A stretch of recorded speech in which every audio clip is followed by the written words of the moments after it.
Le tai au afua, le tai au ua maua. Le malei fuanga le lei Samoa si o watunu pele le lei a sofo wa tātou waulia. Awa watuana i atu wasa ma atu waba fita o le pongisa. Sa tātou tofa fama ma lolo. A o lea wa tātou wala fai mai le lei na saunia lo tātou watua. Le nei wa tātou toi wheloa ai lungo pea o mangalungalo le ea. Walu aso le fai taunga waso.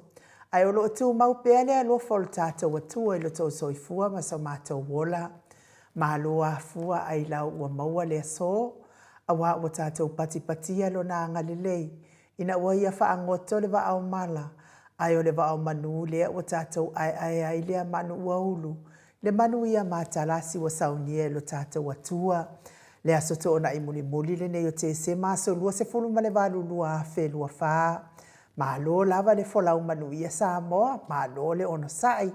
O lea ua toe tolu ne iaso. O totoe, ona tātou wha mawai atu lea i le nei tausanga luafe lua wha. Ia ai tātou wha wheloa i atu i le luafe lua lima. Pe apu lea lofa le atua i momoli atu i ailo tau soifua. Maso mātou wola.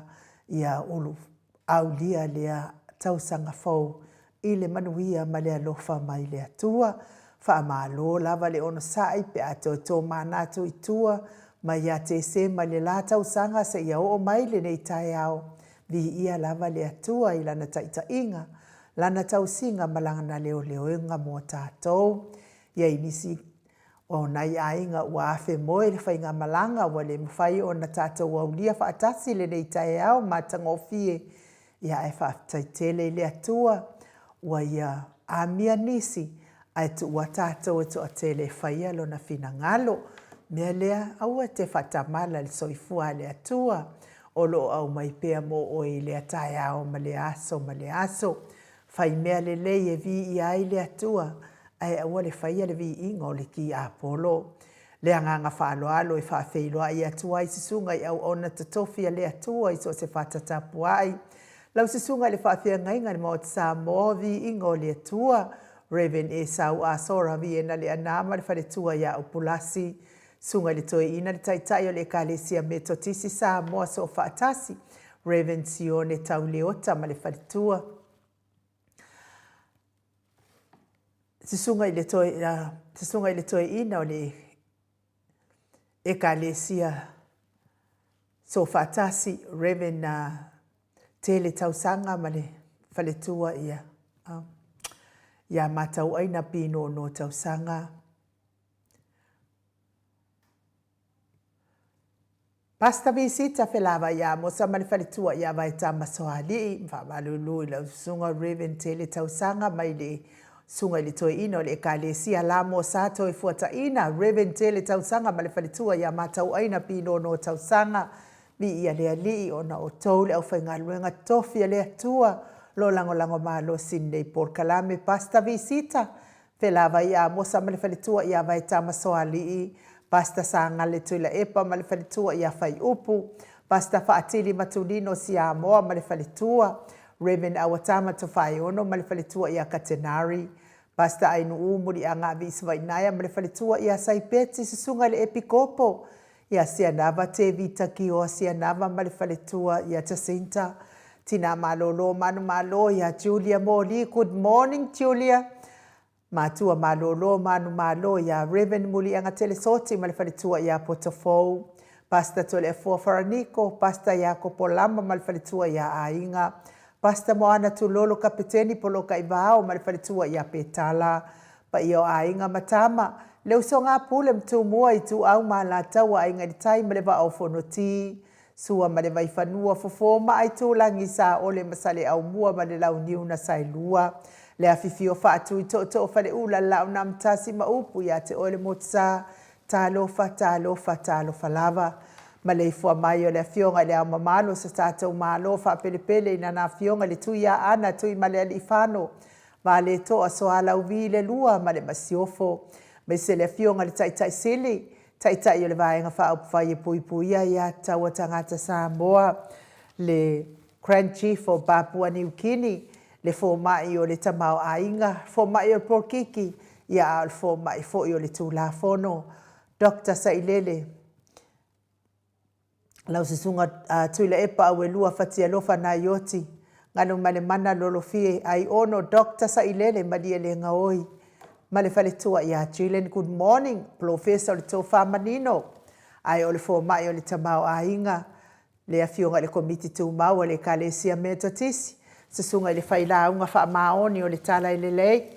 Ya, me se fo ile.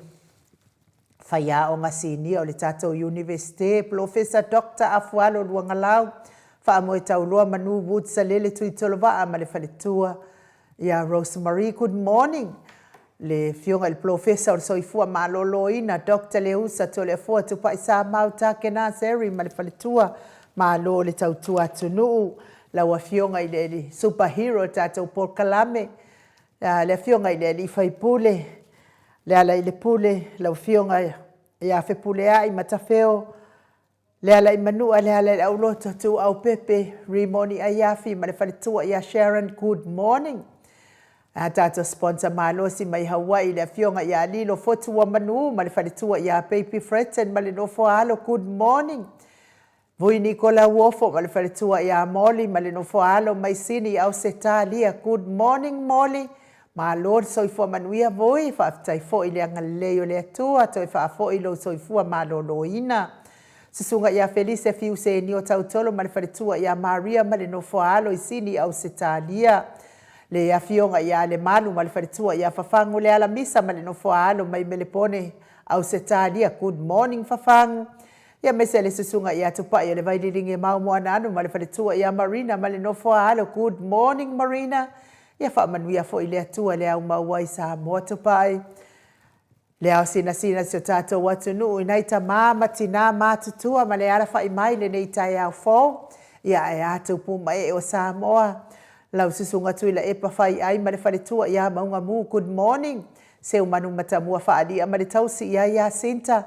Lofi po le patu ma Vienna. Nanai wha umuina o le ana le tukufia ma le whaletua ia moa nanu. Ma lo le tatalo telesia se kola siti katoa, good morning telesia. Au lele matapula se umalo fereti funga po a mai oiri tina se umalo. Aso vale fa alava au manuia lava fa inga malolonga i Samoa le nei vaitau. Tio inu ese Paula Banks fa asutusa fa afili Maria Akiao. Tuala Maria Blakelock, good morning Tuala. Pepe si itia epa ngaru afisau fo i maluloto matangi vila wano vi. Po a mai oe. Lau fionga alfaltua mis fo ila fionga ia la wano. Fai ufa mau Rosalia mu popo mila. Good morning Rosalia. Fo keti Samoa evo ayo faiva se lesa mulitalo. Longo ipule pele tito ilo le ifi fei leu. Ma lo lava soifua maua yate o tauti na mātua. Taita talo, whaatai fo ilangolango maa losi, le fionga le taita sili, ma le vaenga whaau whai. Ma lo tapua i vasili i fiti, fulisia inu e tele, ili whaaso o tau ma matao, good morning matao. Ngā fopula sa lua tele moos, ma le tausi i a Susana, manuia le au maua i Samoa, i tafaonga nei vaitau. Lau fili a rona whai ngafa, good morning. Tapua i le whau ma pepa, po a mai o rua mastoe ina. To alima le ifi pope tuala tama le langi ma le nofo halo, good morning, papo ali i Paulo Ioane ma le tausi ya akenese, moe malo tani elu tito malua timu, fale tangoa i Farani Swan ma fea o taito, pupu i fatu elia tau ili ma Filipina, le musu ngā uta Brown Matina, pali tele, ma tau tia puna olo tango ma le fale tua, te o tunai ma le fale tua i ato o mata ngaluwao, leota, se iuli ali ilango lango, good morning, fatia lofa povi ma se yuli fale ula fatia lofa sai pele kome ma ano fale. Tuala tau umale lua ale si o molipola Celia la e o kene ma le fale tua i ale Lovi Burgess. Good morning Celia la e manuia le sapati le nei tai au. Ma tau tia sa ngala a pelu se asom Celestina tu au pepe yo se fa se tema ma koleti po a mailo soifua malolo ina. Sione haitang, tau e tia taafua sua maroini, RJS, TV Upati, lelo minga, good morning. Duane so o alo tia, lolo matau wama pa uli ului, malefalitua ia ngā fosfulu, mai to vivi le moni, malefalitua King, Solomona, Vita Smith, falana i pupu pani pasa fa apoi ma fa asu, tau finga fui maono ma Diane, tupai whaasalafa, tupai o le vaililingi, whaasalafa tapua I kuka, ma le whaletua good morning, manusina se te whano to le foa, ma le fionga ia mataia, ti o sa whaatonu ni umata, mau salafa, atalina pati o le stawa, ono sa itu whaanatu e ti maulalo. Praise silangi a yang, puri te alamatangi, whala au mana o Selina a Lingna Hill, Veronica a Sam Yuk, fionga ia sala, tita tuala good morning, on si whaalongo lelei. Ia me se fo I mafuta mai I Amerika o Petronia Salele, ma lo le soifua maua mulipola mose ma Maria Ulai. Fono I moana langa aia pele sauma good morning langa aia. Sunga ia kolisi leo tamare fale tua to sulusulu ngau ngata mati elive ma faau mo good morning to sulusulu. Lucy pautalo se walunga mama liu mai manuia le au mawai Samoa Lucy pautalo se walunga mama liu mai. Good morning, tawa fesili amitua na imalisi. Le fionga ia tupuola perenise anau marifaritua ma lo soifua maua le vame ma Monica Pala Smith afa Malau Brown. Susunga ia vaya ma Janet Langshu. Moto sangele toi tu ma Anastasia talo fa Anastasia. Piuiva good morning. Lofi posi amoa pelua ma Rosita. Sua pentito po a mai o le tama lo fatele atu manuia le ne yasa sua. Le fau vautu uanga se ata ma le faletua ia Lisa so le maleipen manuia le sapati le ne tai au Lisa. Susunga ia taila ma ali tasi whaanua fautua le leo sia savila ma Jenny. Se whapea fo ia taateo fatia lofa mainu woti vaina lepa Kate Jelson Kuka ma le faletua good morning. Faumuina se fosione ma alapa ma Mika Mulipola ma Filomena nga eolo Tony Taneni ma le faletua uli tavai good morning. Pea foi la fionga ia sua faumuina po wesi tangi lima matania. Niu ma le kaume valo ia ma le faletua ma le tausi lupe sori ai falupenga ma le faletua ya on ia tile, masoe misa loloane, ma le faletua ia oli, faumuina le alali au wa amalita, good morning Lita. Fasavalu liu ma faalongo felila po wa mai o lua, fasavalu ma faalongo. Tau pea foi le fionga ia, le fetalenga ia namula ulu, ma le fionga ia tau wa le toa pele pesite tamasone good morning. Tu le au talili, hamese le fetalenga le falefitu ia le muavane e mia malei. Le awanae malina tiuli, tofi lau ma le faletua, taputoa ia feta, le ata tavale awelua, manuia le au mawai Samoa le ata, fiti saifaloi, vautu ua pole loto. Pea foi le fiong, le sunga ia au mua, pita le au tutu manu le leua, e le tise manu le leua, ma lo lava le soifua manuia, i lau sisunga olo manu usini ma le faletua, good morning. Ia me se tapua inga le kalesia Katoliko Samoa e ruti hio lau fetalenga le falefitu liu ngata le tau whae le taulangi. Ropeti Stewart to le foa. Mai se lau fetalenga le taulau niu ono fia na umamana ia ma le fionga ia sula Daisy ma le nofo halo. Elisabeta i te tamausu good morning.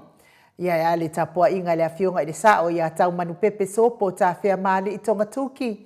Ma le faletua ia peka paka tonga tuki ma lol tapua i lau fionga le au pepe, tau manu pepe. Ia manuia lava nene yaso. Fetalenga ia sa mau le atinga ngai ono solita mali i te mani sa mau mai best. Ia me se le tau si au le ia mana ia ma le ai ngali i good morning. Ma lol soifua manuia le nei tai au fau sa mau. Fa manuia fo ile atua al pisinisi. Olo o tautua ina aisi o tātou watu no uwha pele o Samoa Viiga le ali. Le maleifua mai o le mato autustusi lunga o apio fōlinga ia me se fo i lunga o le tātou YouTube. Ia whamanuia lava le atua ia te otou le nei tae au. Ala whai mai o nisi whaanoa noanga le nei tae au ona o le wala au pa ia le atua. Ia ua whai nai fo ina i ainga. Ia tauia ina ia wha mawhana ina i le atua o tau whaanoa noanga. Maua fo ini o tau fina ngalo le lei a wato e aso na i ainga i lungo nei fonga ele. Viliamu Ioane Tosani le amua mafuta mai le nei tai au fo mai le ali manuia lo waso Viliamu. Tita tuala good morning manuia fo ilo waso lo fionga al faltua. Lucia Ioane Loka mafuta mai i Konala.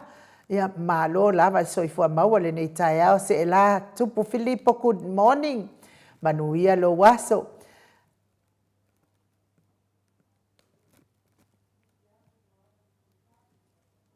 Ia vi ia le vi tua le nei tae ao ia mauola fenunuti tau afua malo soifua manuia fo ilo waso whaaftai le mafuta mai Stevie Upati, good morning Stevie Upati, manuia lava lo waso, Pio Timo, good morning. Ia me se fo ida fionga il faltua, ia maunga mu lea mafuta mai le nei tae ao. Doreen Misa mafuta mai au kilani New Zealand, ia manuia tele lo tae ao, kele au vale, au sange, good morning, ma lo soifua manuia lo waso. Mai se le fionga il faltua, ia whaaumu tadi elive mafuta mai I Kuingselani ia whaalofa tele atu ia to susulu manuia luaso mastoi ina malo sinei tai au fau ia whaafetai whangamoa lea fo I mafuta mai le nei tai au whamanuia le atua ilo waso sa nele toi tu good morning manuia le nei tai au e mese la mafuta mai o tina matua ia seu malo feretifunga mai Alaska vi ia lava le atua seu malo tai whaafeiloa I mai le nei tai au fau manuia fo ilo waso le fionga ia matai atio sa whaatono ni umata le fo mafuta mai vi ia le li se nio to le fo good morning nio ia e me se fo ia teva nai mafuta mai Queenselani good morning. Ia Sangfred and Coleti Janki mafuta mai fo ile nei tai au fo vi ia le ali se iuli tavili fontiva le fo mafuta mai fa manuia tele le atua ile nei tai au fo le vi inga le atua tatou te pese fa atasi ai nei tai au mata ngofie tapena ina le tatou atua.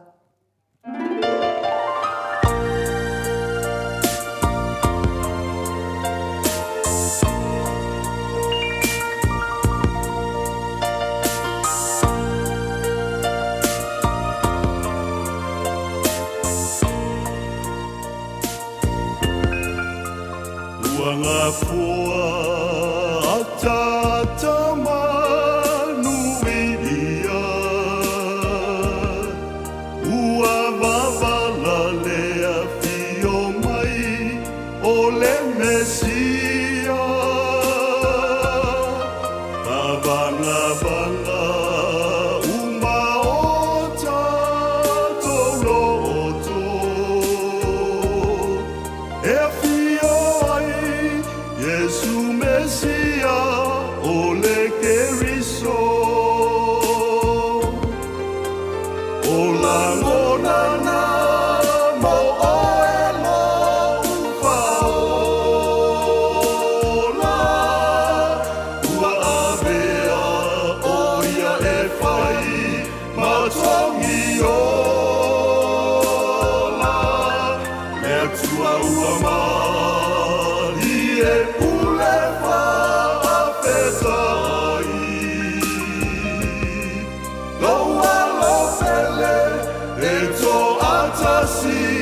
ua foa I mai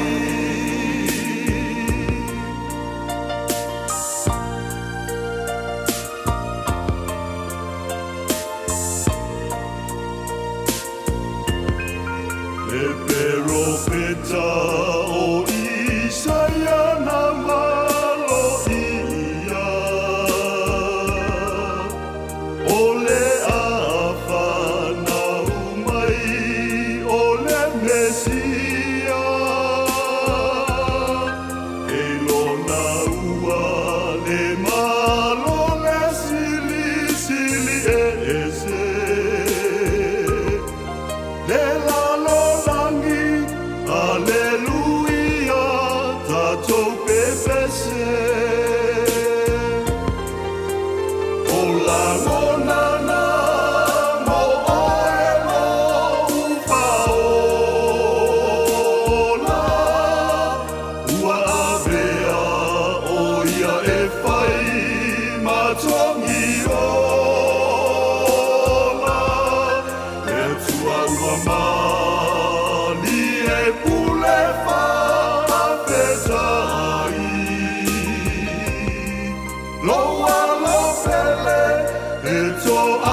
atasi ua foai mai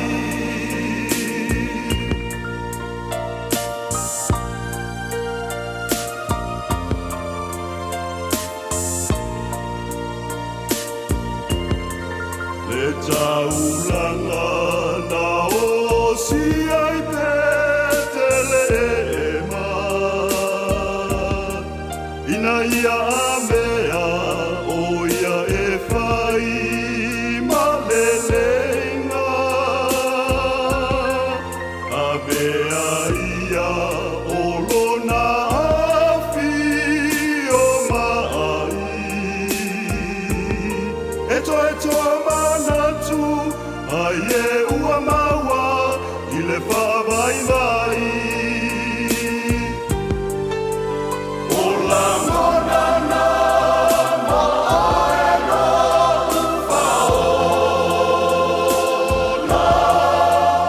Ua avea o e whai matangi ona Le atua ua mali e pule whaafetai Loa laupele e to atasi ua foai mai O la monana mo e no whaola Ua avea o e whai matangi ona Le atua ua mali e pule whaafetai Loa laupele e to atasi ua foai mai Loa laupele e to atasi ua foai mai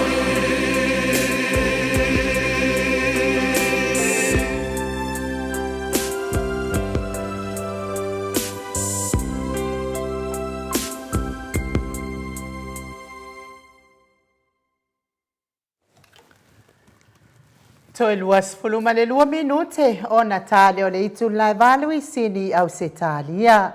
Vai o le alofa ale ifi good morning mafuta mai I Amerika Samoa. Ia e mei se fo ia ta ese etu ale good morning le fo fa malo mai nei tai ao. Pea fo isi line fauli ia le fo mafuta mai le nei tai ao. Sofia Tesimale ia fa manuia le atua I lo tai ao. Ia e mei se fo I le ala whai mai o Paulima la vea I wha anoa noa le nei tai ao. Ona o le tau esea o lona mawhauwhau mai lona mua ulu. Ia Paulima la vea ia wha manu atu le atua mtoi wha pipi le atu lo mawhauwhau lo mua ulu. Ai aua le tuua I lalo lo mawhauwhau. Wha manuia le atua ia e maua se tausanga fo manuia mani fia. Paulima la vea. Ai aua e te loto le anga mai fuan por kalamel ma o te Samoa vi ingo le atua I le taitaina tusa o e mala ua fionga mamalu. O le ala Paulima la vea ia tu le ia I lunga lo mawhauwhau I lunga lo muaulu e whatatia le mai ai. Ia e aua tu ua ila lo manongi le anga tele. Ia lofa tele atu tato por kalame mo oe lea Paulima la vea e mafuta mai au kilani New Zealand. A whai e le fia mata. Ia aua leo mai fua ele I wala aulia ina o tau ele spol kalame mo o tau. O le pol kalame mo tina mata mama atua ilo uava ma lo ufa alo. Walaki o leo wa ufa anau fowina. Ana ule fa anau fowina. Ia wa e la vea fo ise la vea pitosili na tinga ai lo mafaufau. Ia pauna o le fautuanga mo o elea a Paulima.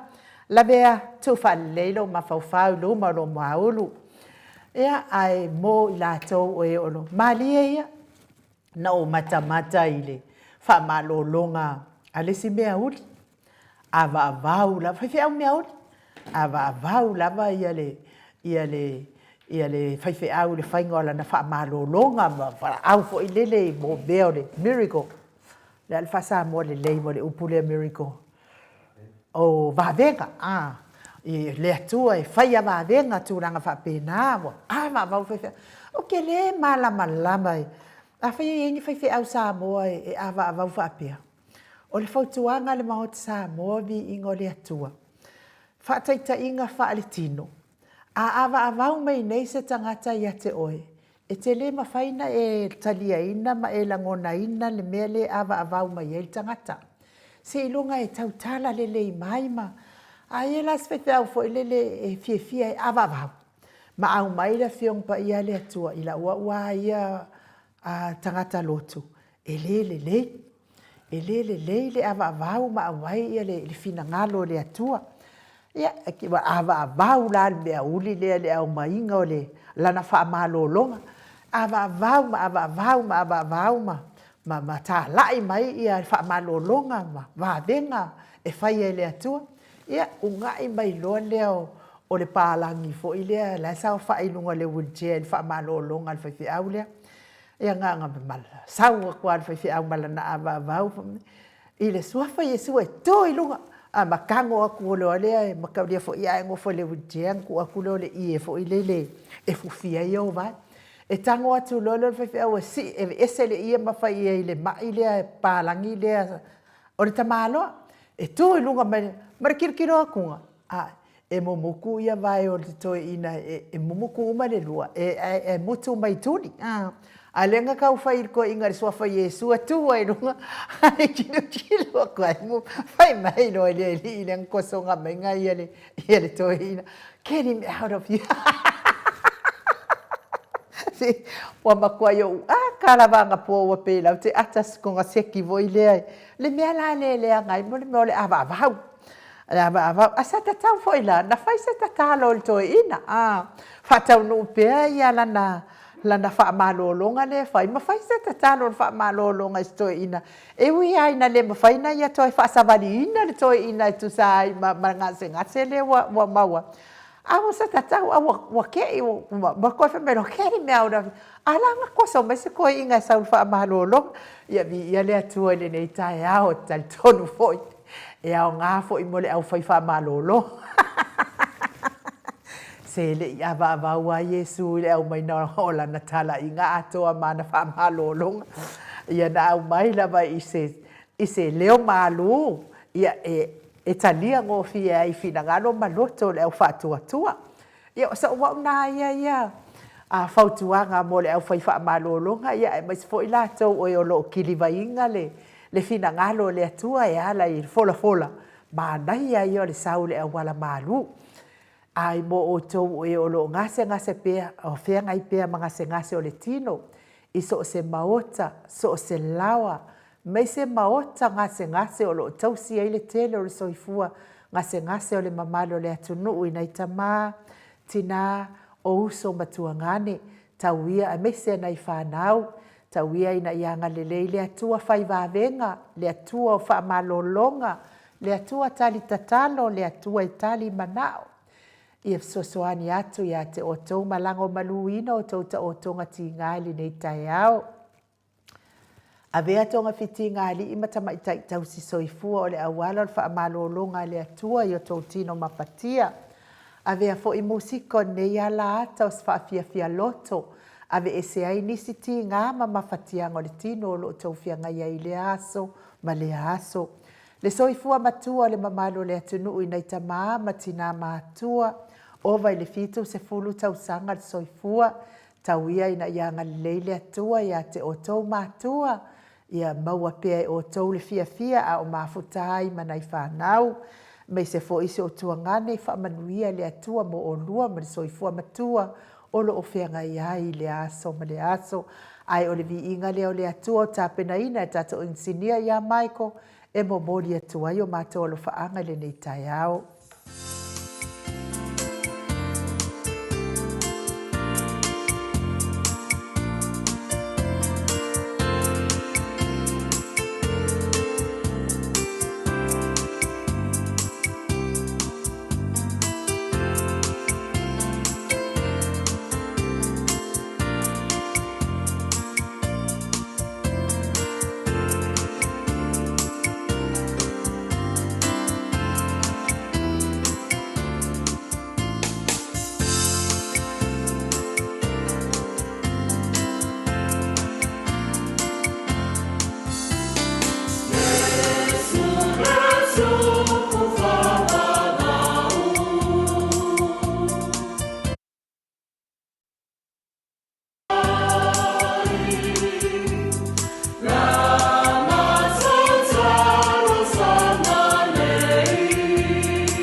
Toe se fulu ma le tasi minute ona tā leo le itula e valu i sini au se tālia.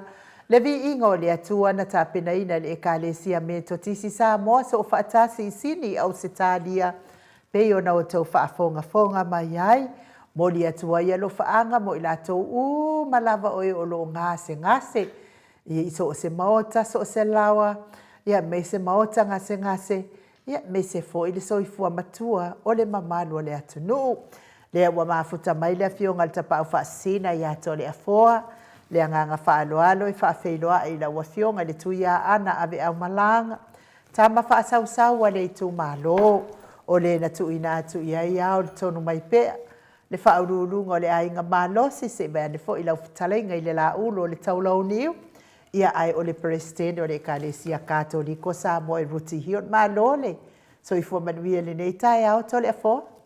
Malo foi soifua malalagi ma i lenei foʻi taea matagofia le fou o le atua e le vatua first faamatalaga inuu e muana o faatulau le afio le agaga paia i lenei taeao faafetai iesu le agaga fiafia ma le agaga faafetai ua tatou aulia mai foʻi lenei aso faaopopo ai lei uma le tausaga nei lua afelua sepulu ma le fainuu le agaga fiafia lenā o le loto tatou fetapaainuga o pega galugalu le ea faapena mai moa mai le atunuu ma silasila atu le tātou nei, i o le anganga le nāin whaftai tele lava o wha whewhawhatai fo ila e tātou e le atua nei tai au, whaatase malana nganga pa ia, ia tātou maua se tau manuia, ma lor soi fua, ma lor fo langi e mai a me se fo le mamaru le atunu.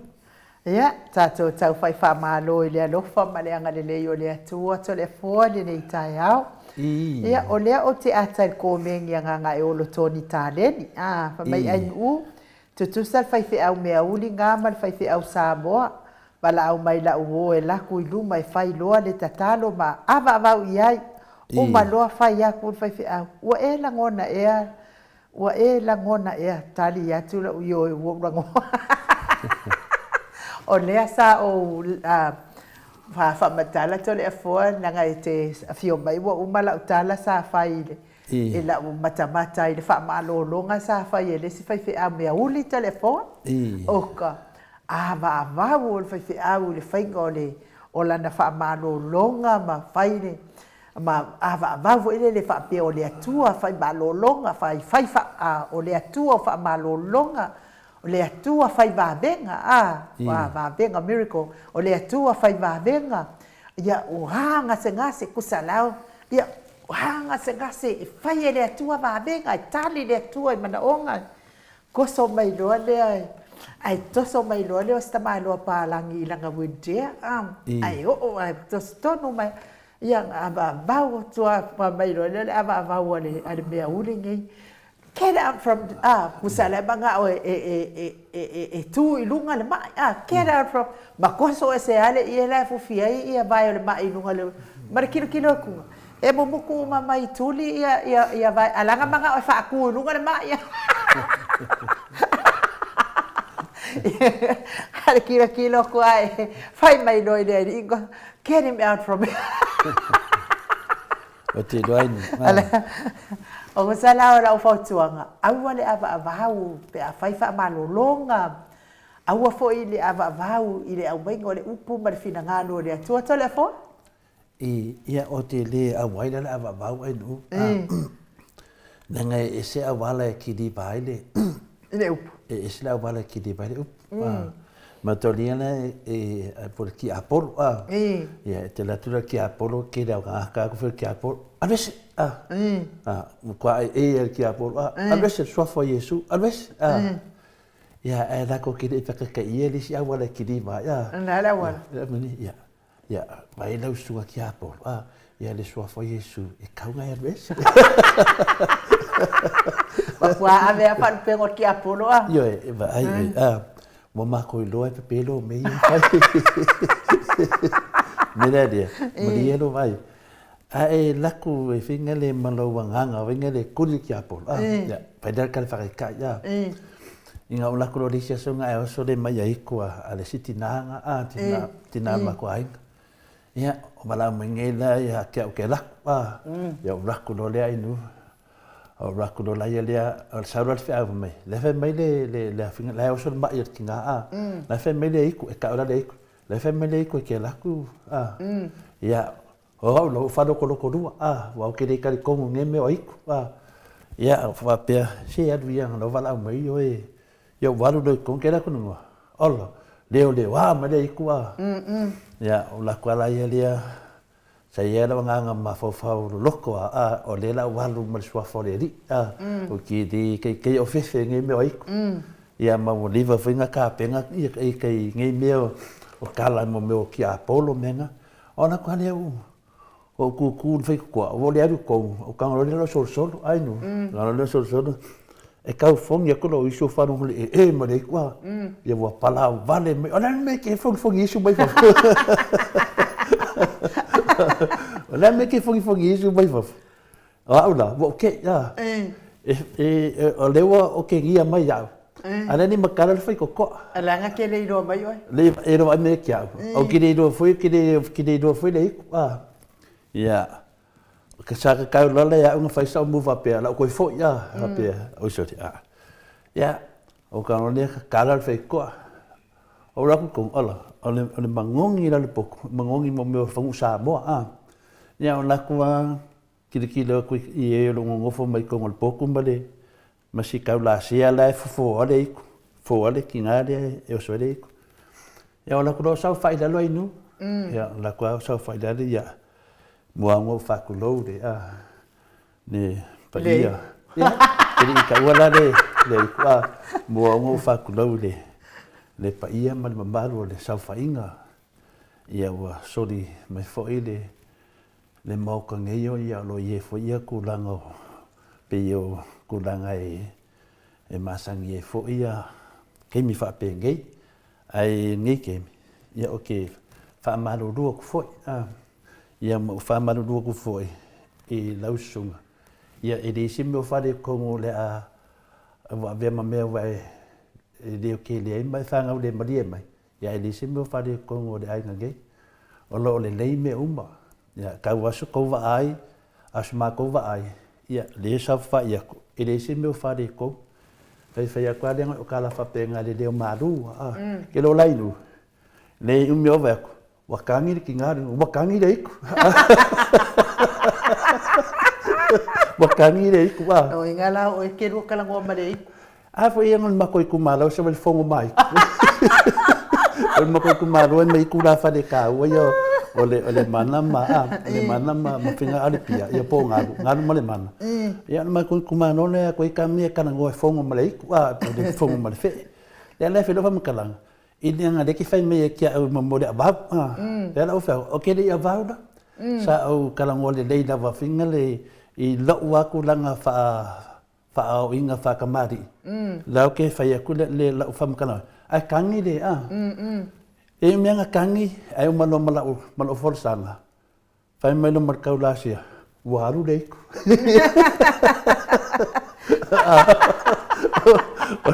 o me dai fela fam talanga inu wa nga do dei ai ba kidin kangi ki ngadia wa ba ai mai wa sa fa yaku ma sa fa mai le ai nga ko ia fa mai le wo fia ai ia mo fo ia fa wa le nenga venga o ki fia do ke nanga lei ngai wa ngai fa o ko sa do fa ang awalo ang la ku ngai la va de yo wa ki ding o ki de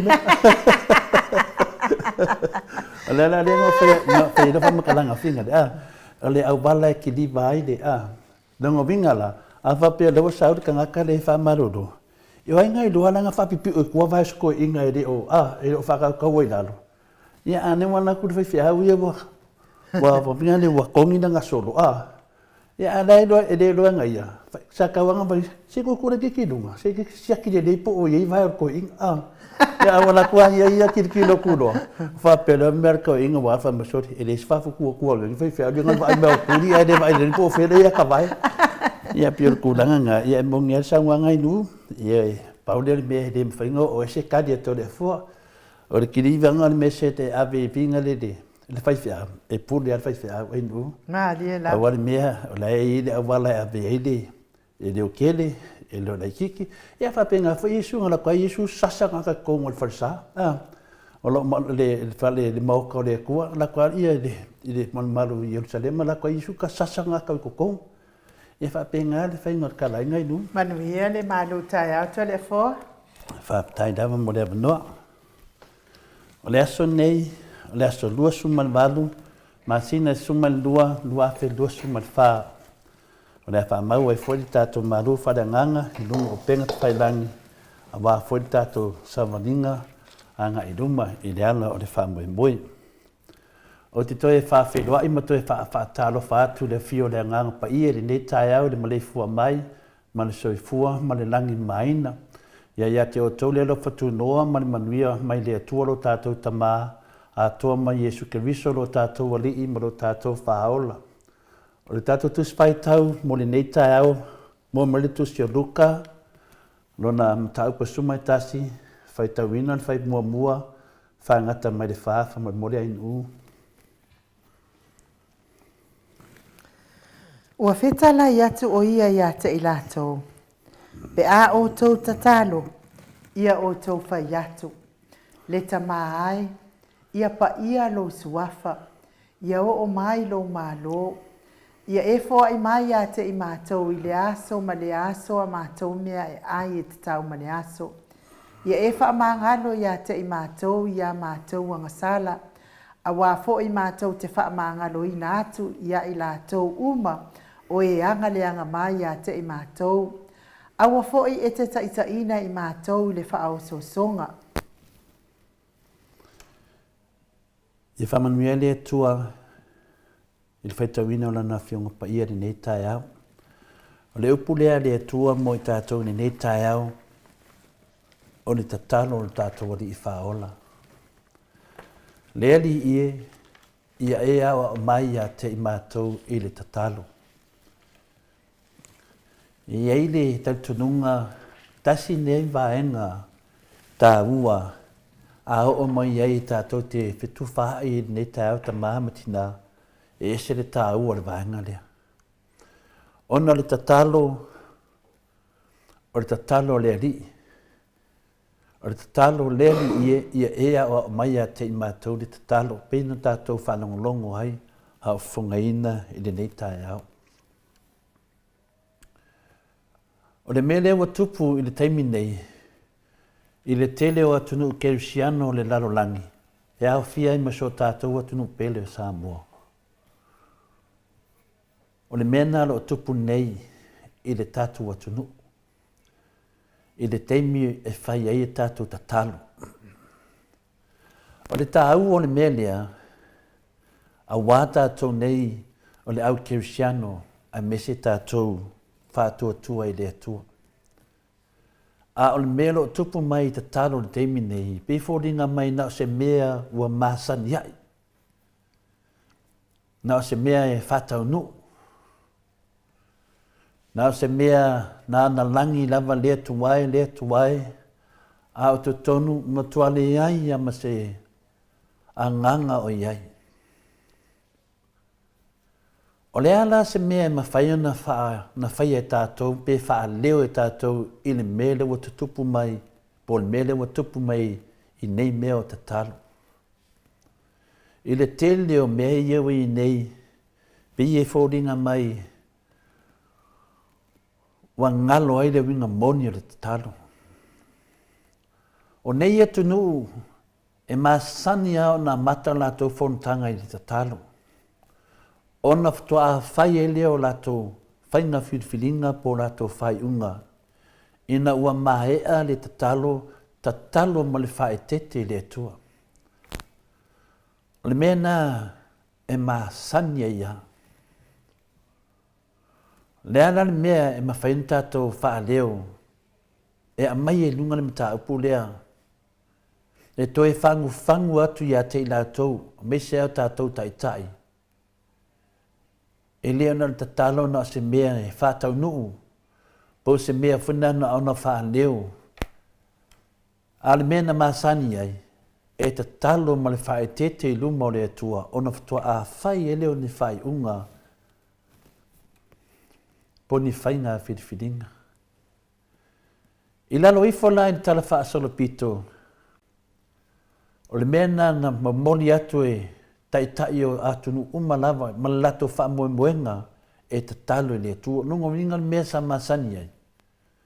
E mua le loto te talo le tua. I atunu o le lalo langi, e mese atunu ke usiano. O le whainga masani na po whainga masani na sai ai. A le ani mele wa tupu mai. Wa le aise la ngona e alu ma le nau tai le atu. O le tele o te talo, wa le ai ma se me whapena. Na ona wha leo lava. Pe yo mele tupu mai foi to tono si o tātou atunu. E noa na whatangsia le nganga pa ia. Tūni lotu le epa mala le pule. Se vainga whanoa noa i upu na whaonga aina. Ai umalo whai unga pio mani le sao. Leana whaamaunia e le whamasinonga. O winga nā mele tupu mai le temine o ta talo na ona whatau nuu ai le se winga. Whawhela ia tātou wi o tangata whātua tua le tua, ai o tātou wawai e tui whainga ne. O atu nuu na soifua mai i se whono whaawai e whailunga te talo peo Samoa, e whaawai le tua Samoa. E tā ua le ta talo, al melo ene, e le eini nau ta inga.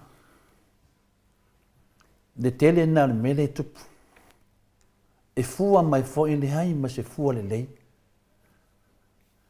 A whailo mea nei, o na fito a whailo le ni whainga whiliwhilinga tā ua. Lea lawa matua pangatia ia tunu. Mese si o tātou tunu.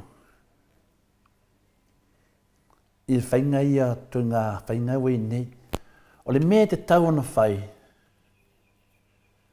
E te tau una toi whaafou ma whaamamafa le salamo ma le te talo. Ia an meleni e le se salamo. Tasi foi le mea tātou te loa tala whaasoro pito o le lalolangi i le rai fono o le malo o whaatasi. Wale aise te talo na si i le tua. Mo le taita inga ma le whamonianga ona o le whewhewe nei le fiefia i atunu u kominiso. Atunu u kominisi le tali tonu le tua. E whapena me le tupu teimi nei. Sei wanga pe sei longa e whaamaulo loina pe whaamaua loina o tātou tai. Ona mawhaile ona li liu watu i le tua i le tatalo. Ina whatua maua lea o le talo moni e manuia ai so tātou atunu. Wa o tele nei mea, ma tele o neu whauwhaunga, e i ubale lava. Peia o fuafuanga ia na whausi ai le olo pāpelu. E i ubale. Na whātonuina i Jesu ke riso na so e tatalo, e le ngata le awa o atu mai ala i le whāteita inga. Sa matua i whaamaonia matu sao ana tatalo. O lea i se taimi, po se tasi taimi ina ua uma na ia tatalo, sali li watu i ono so o ma ia whaapea atu. Ato tatalo e whaapea nao na whai. Lea li ia e awa o mai ia te mātou le tatalo. Mea uma ia ua uma na whaatai tai i Jesu. Ao ao i Jesu lana au so, pe i fui na ao ao mai ia i tātou, e lau whai lotu. O le nei la tai au, wa polo inga i tātou le au ke siano, e lapa tai atu le tātou whainga malo, e ta tau na lātou salamo, ma li li watu le atua, a o maua le avanoa i le teimi nei. Leo tātou anga i atu i le tau sangafou. Awani e tātou fiu e whāleo. Tau atu le mea sao. Tau atu le mea lo tupu. Tau atu ono lea. Ono le tātou waro lofa i a Samoa. Lo a fie i te tonu le tua le tātou whaamai. Ia tātou waro lofa i le tua. Awani o tātou fefe. I mea tau whaamatau. Ma wholofo langa lo a maia i tātou. Veni tai au o tātou tartaranoa. Whaasino mai e tātou le nganga le tua e le tatalo. Ia tātou tatalo ma le whaamaoni.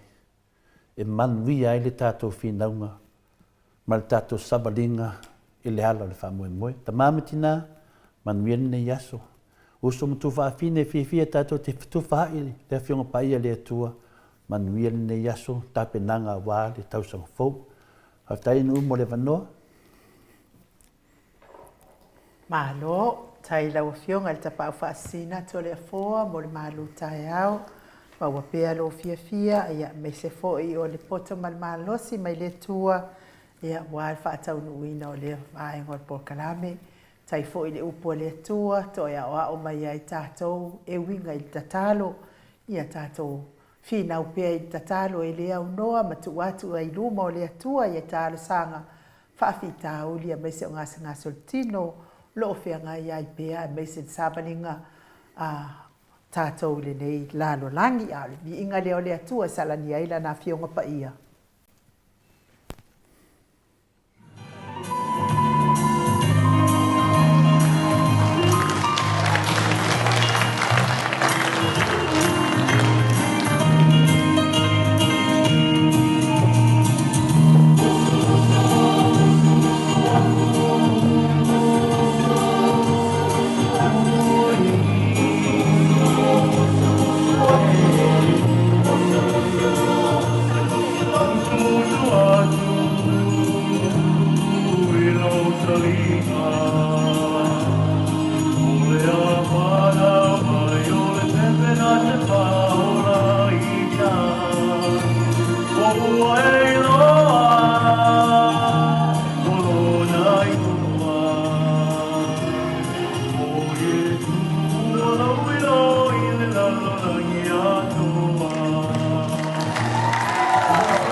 So malifitu minute ua te ai nei le itu lai valui sini au setalia lea ua maafuta mai le ata noa le tele sa i lunga o le tatou wala laina lea nganga whaaloalo i whaafeiloa i lau fionga le ata noa le tele sa Crichton malo so i fua manuia le nei tai au ata noa malo fo i le folau malo le ono sa ya so i fu le nei ma le Viiga le ropa le tua i lona ropa ma lona ngare lei i leo te tainga i fo i le so i fu i le fo i tai au matano fio pa i mua ia o le nei vai yaso ma lo le so i fu ma le langi ma lau fionga a nu ia fa pena ho no pataro patu i le fionga ia to le po ia i le nei fo i tu la yaso ma lo le so i fu ma o pataro patu i foi le ala kai mai o tanto matua matitua ia tapta po ia pere tato po kalame ile aso ia ele ngata po ile o le paponga le tato o tupu i lungo pena tawhai lang ile nei taia ia malo le soipua ma le langi e mamai le nei lawa i tu la ai malo lava le soipua le le nei po ia so tato pelo ia ai mai tato po kalame ile nei aso tai ai no tatou tau fai whaamalo i lea lofa ma leanga lelei o lea tua ata noa te sa lea fo ua tatou toi mafuta e wilava na le whewaa ai ai a o le whaalongolongo atu ia o loo maua lunga lea lofa ma leanga lelei o lea tua mo oe le ata noa te sa o te talitonu fo i o loo whapea nā fo i le whalitua ia mei ia whapea fo i le ai ngā li ia lea li o a mai le nai tu ata noa i au ki lani New Zealand ma nei la mafoi le ma nei susugu le lai tai au nei la ufionga no telefofuanga foi le ina foi anga ia wai waso mi o te ta fonga foi le mata fanga le tunu ia te o le tulanga na o do kilo la vai te milinei awa o le aso nei la wa tiro yo le mpa makango fia le aso nei a foi le que falou ele mata fana foi ele sussurro me o sono de lá mita e o Viiga foi lá ele tua tato que avete ele apetai ele tua ele mita e o tato wala fai mai ele nei só o fionga no ia tatou tau fai whaamalo ia le ali ia mātou fo i nei ia o langi le lei fo i le nei o le aso ana na fi ata noa te sa o nofo i lalo ka paka le panis ia ma ai fo i leo se o kama i mea ai sa ngofo se wha umana ia awo te i le oso mai o le mea pese wha tau i o Liverpool i o i Ponerick oso mai o se mea pese wha tau le aso ana nafi ata noa te ua matua sau uma le timu i te tono le ka paka panis leo o te nofo i te tono le ta avale ma ia ai te ia ana po Stefani tu la talu na uma po le lima fo ai te wo tatangi mai ia news ale TV fitu mo ti lo tu fa mai e tolu se lau ia tolu afe fale o nei sini ua faale anga ina ona o le mahalosi o le whaatau le na o so mai ana fi ata no ona o mafau ele ngata fo ile a o la au fo ia wa tele la au pa uma tulang fapen na o mafau la vale ata no ai se tata watu no o Samoa tawia ina ianga le leile atua ma leo ina ma fa mamao ini mala fa natura ia wa o taimi ane yo mala fa natura ata no te sa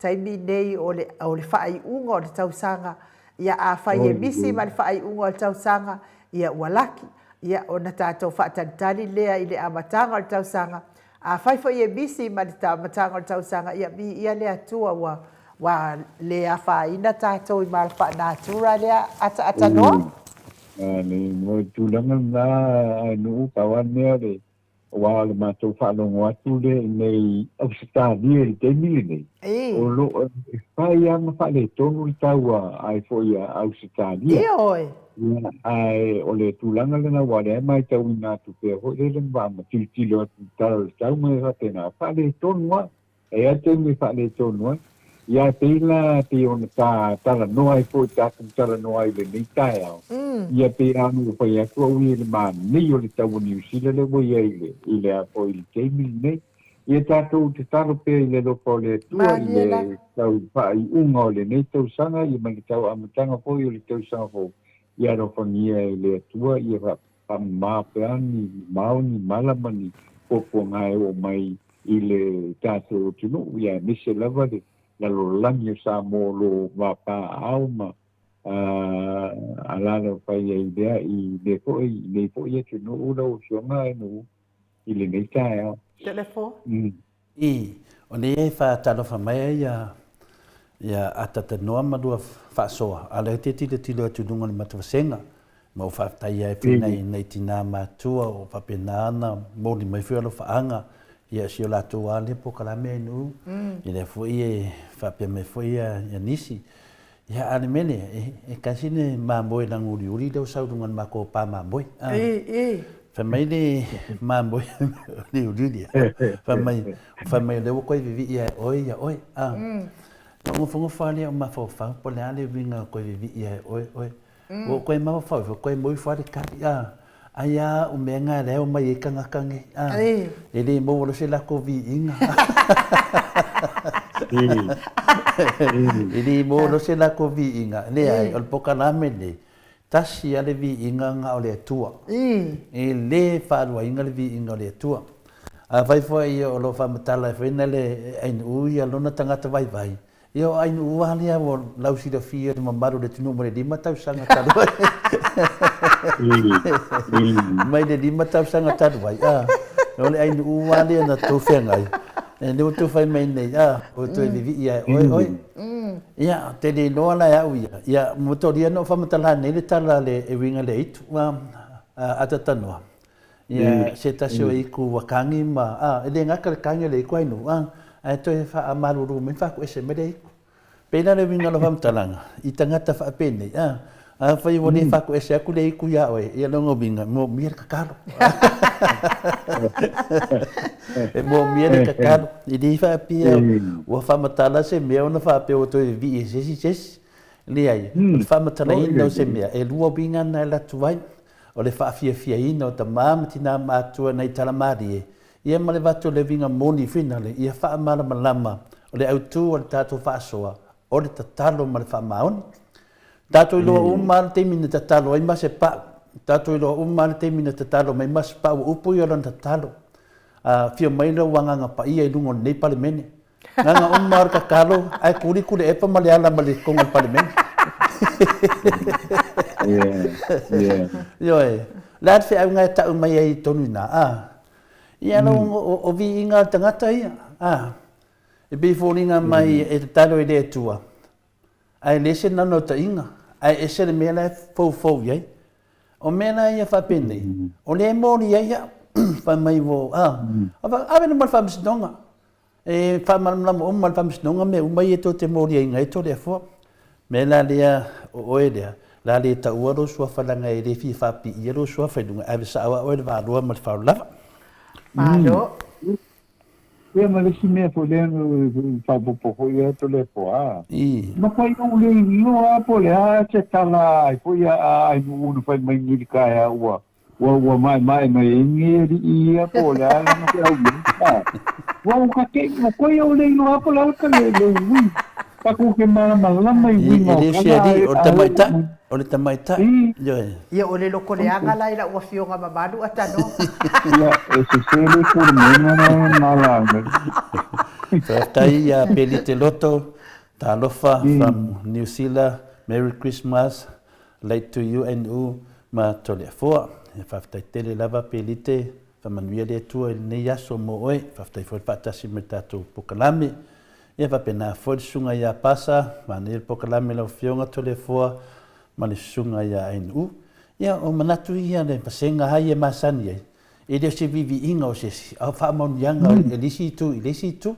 fa manuia mai ia lato ia fa monia foi tato ia lato tau le ata no le o tato ia vai tau o fe mol tai o lo faanga ia mes fo fa manuia Christmas o le ngata Christmas ia ai o le tausaga fou ia le atua le ua uma le krisimasi New Zealand Samoa ma Australia faapena foʻi ma le malo tele o Amerika ni stafa lo mafuta ma le mamalo le atunuu lea ua uma ua tatou maua ma le manuia ma le fiafia mai le atua ia ina inisi aiga i loo vailoa atu se vaai ia ae lea tatou te talosia le tatou ulu fale atu le tausaga fou ataatanoa iwi lava ina toe tolu aso ia te toe ia a o faalavelawe ono tutupu e mese le malanga le maliu ma le oti e le mawhai ona tātou tauwhia sa iwangana le puipuinga ma le leoleonga le tātou tamā i le langi ia ona tātou ulu whare fia lea i le tausanga fou pe au li atu se manuia ata noa te sa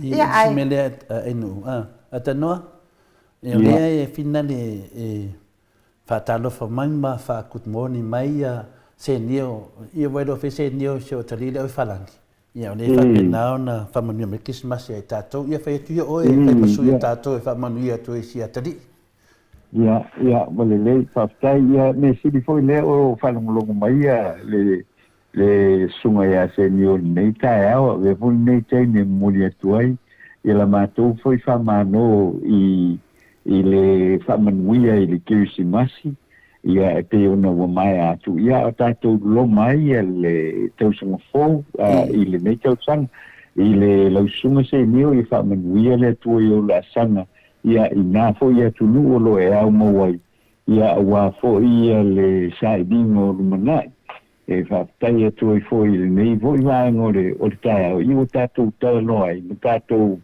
fo i o le vi inga i le atua le whaititia ia i na pule whaatutasia ua mwhai ai o na tātou whailoa i le tae au whamanuia le atua i la sanga umalawa o lo soifuanga i le nei fo i vai tau i le nei tainia tatalo pea i le atua ia maua pea na whamanuianga ma watu ia o e fo ia le tūlanga o le tomai ia ua fo ia fuafuanga pe o na iai ia whamanuia lava ia le atua i o la sanga lau sunga se nio ia me se fo ia i le nava aenga o le nei lo langi o tātou au mawai ia ma whapena na whamanuia le atua i so se teni i le soifua o lo tātou ai ia manuia lava ia i le nei fo i tae au se nio malo soifua tai lava i la mofionga le ata noa te sa mo le wha leoina o le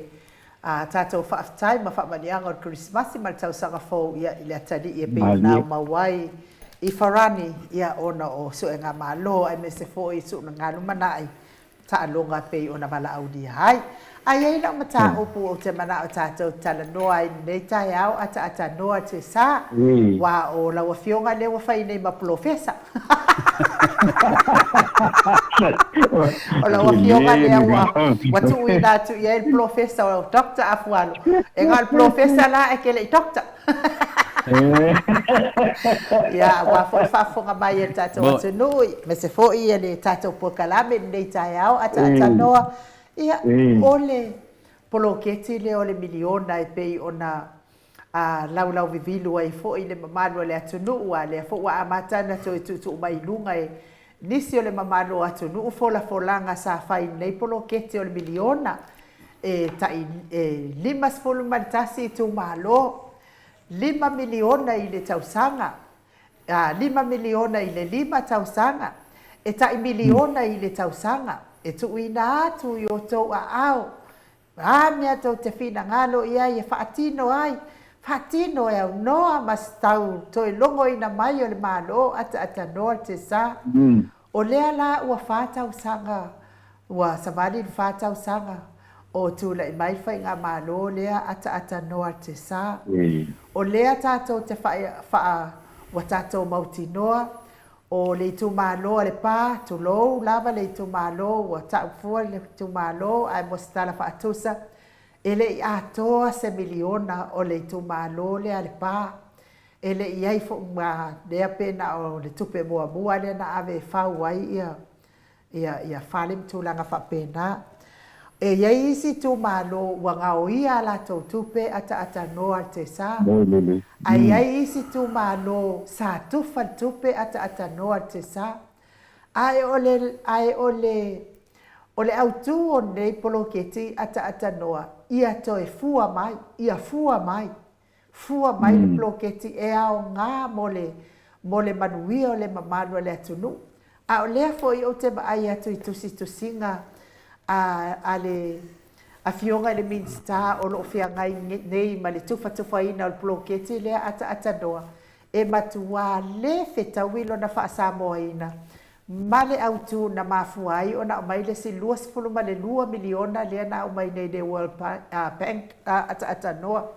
O haka la ia fua o le poloketi o haka fua o miliona nei e sele le mamano le atunu mo le lumanai.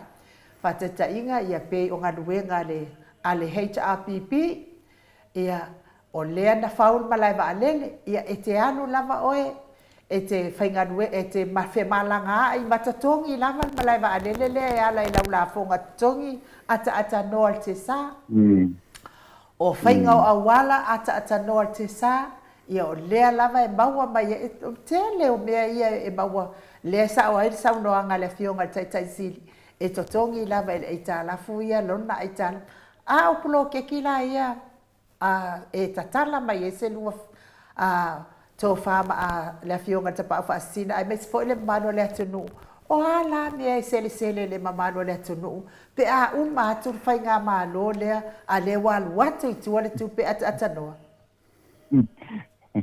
Mana whaatai nu o la o tali whake atua uia I le lau mtai pu whatu mai nei tai au ia ua ia lau a fionga ai mu ia me se fo ia le whakonga le tātua tunu I le nei tai au o le nei polo keti ia ua ia ua fo I ua o le ua manui ai ia whaipule o le fast ua manui ai whaipule o le fast ua makua I lo le lei ia le whaai ku au o le a foi o le fast ia I le treating o foi o kangaka o le kako wa mea sai ei a whapeo le mea le tonga ei na le wha soa o le kupe ave le kupe uma wa aipo o whaia ia inga o kupe ia nga uma lola ia a le kemirangi ia nga o la uma vale ale a foi ale ale vai na fa ku fai le pas ai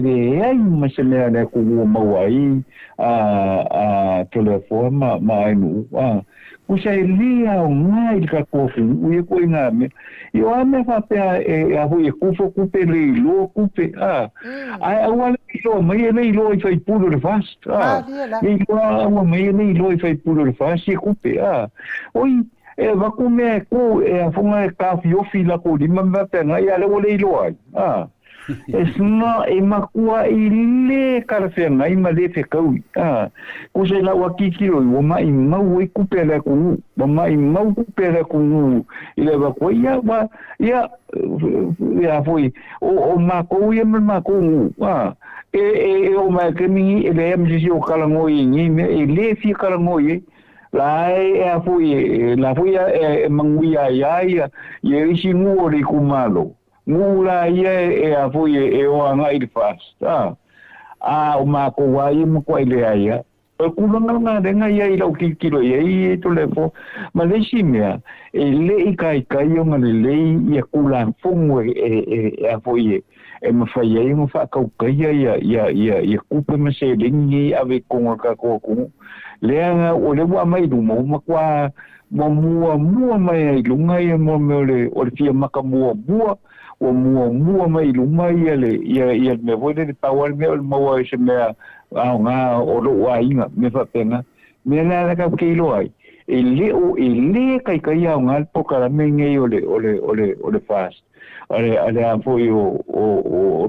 pro que queria que milion kala e makwa ile ele au ngai a Samoa awa pila mai Samoa ai nu afa pela wo umangi ola me what have we got to show for ile kupere wa absolutely nothing absolutely nothing langa foi ole ave fai issue ka ngakangi lewo fai issue ka ngakangi patosina oh yeah well, it is.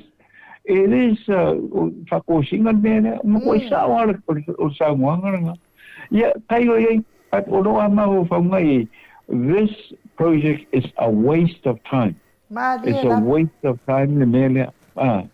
Le mea le ei, i ni whapea i a whio loloinga i a inga le ai. Ai le ngale wako kupe hoi le lenga, whai e leo iwi o isi. Ia nga o ye isi ave yuko e foi fai lako lako kifinga ia ai maka fua le ku nga foi la wo nga ma fo mele singa le o le ku ka manga ia uma ko palo ka mai foi aga ko that's exactly what's happening le ai ma se me o ka ko ngo mawai nga okupe mai mawai ya kupe mai mawia ya ale ka ko nga bifo pe kupe ngai e fai ya ki nga ele ka ko le sa ye mombo ma nga ya ke mingi ma ko ile ai and that's why I'm saying it's absolutely nothing of all mel ka ko I me da fa pe ai e ki nga ele ka ko le ai se me o mau ka ko me ngal pa wale o se ven ore le kau whao kupe mo me whapenga. It's exactly ole nga kulanga orga. La kulanga ole ka ngaka fo ile ka ngaka fo ile va ai mengi. Le ai ma se sio ko vai ile le ole kungu ma le soi fu halwa nga iluma le kungu blanga kinga. Yo so mga kunga ai no upe na sa no. Ma lo whaatai lau whionga le ata noa te sā, ia ole I mai a fwoi tala mai fwoi le tō wha le whionga le tapau whaatisina, ma ana ia fwoi ia le tō wha muli anga pai uti ta tō whinga sū lea e sau no mai. Mangui ai ngā o whaipule ai oki ka ngā pānoka I ai, o le mea ngā lea ua kupu I le whasa pānoka mo le HRPP e alofa mongi, e sa ole lei te whaateleina le whina ngā no muli anga pai utu. O le tūlanga le wa taatia mai ai I le polokeki nei o le milionga ata noa te sa.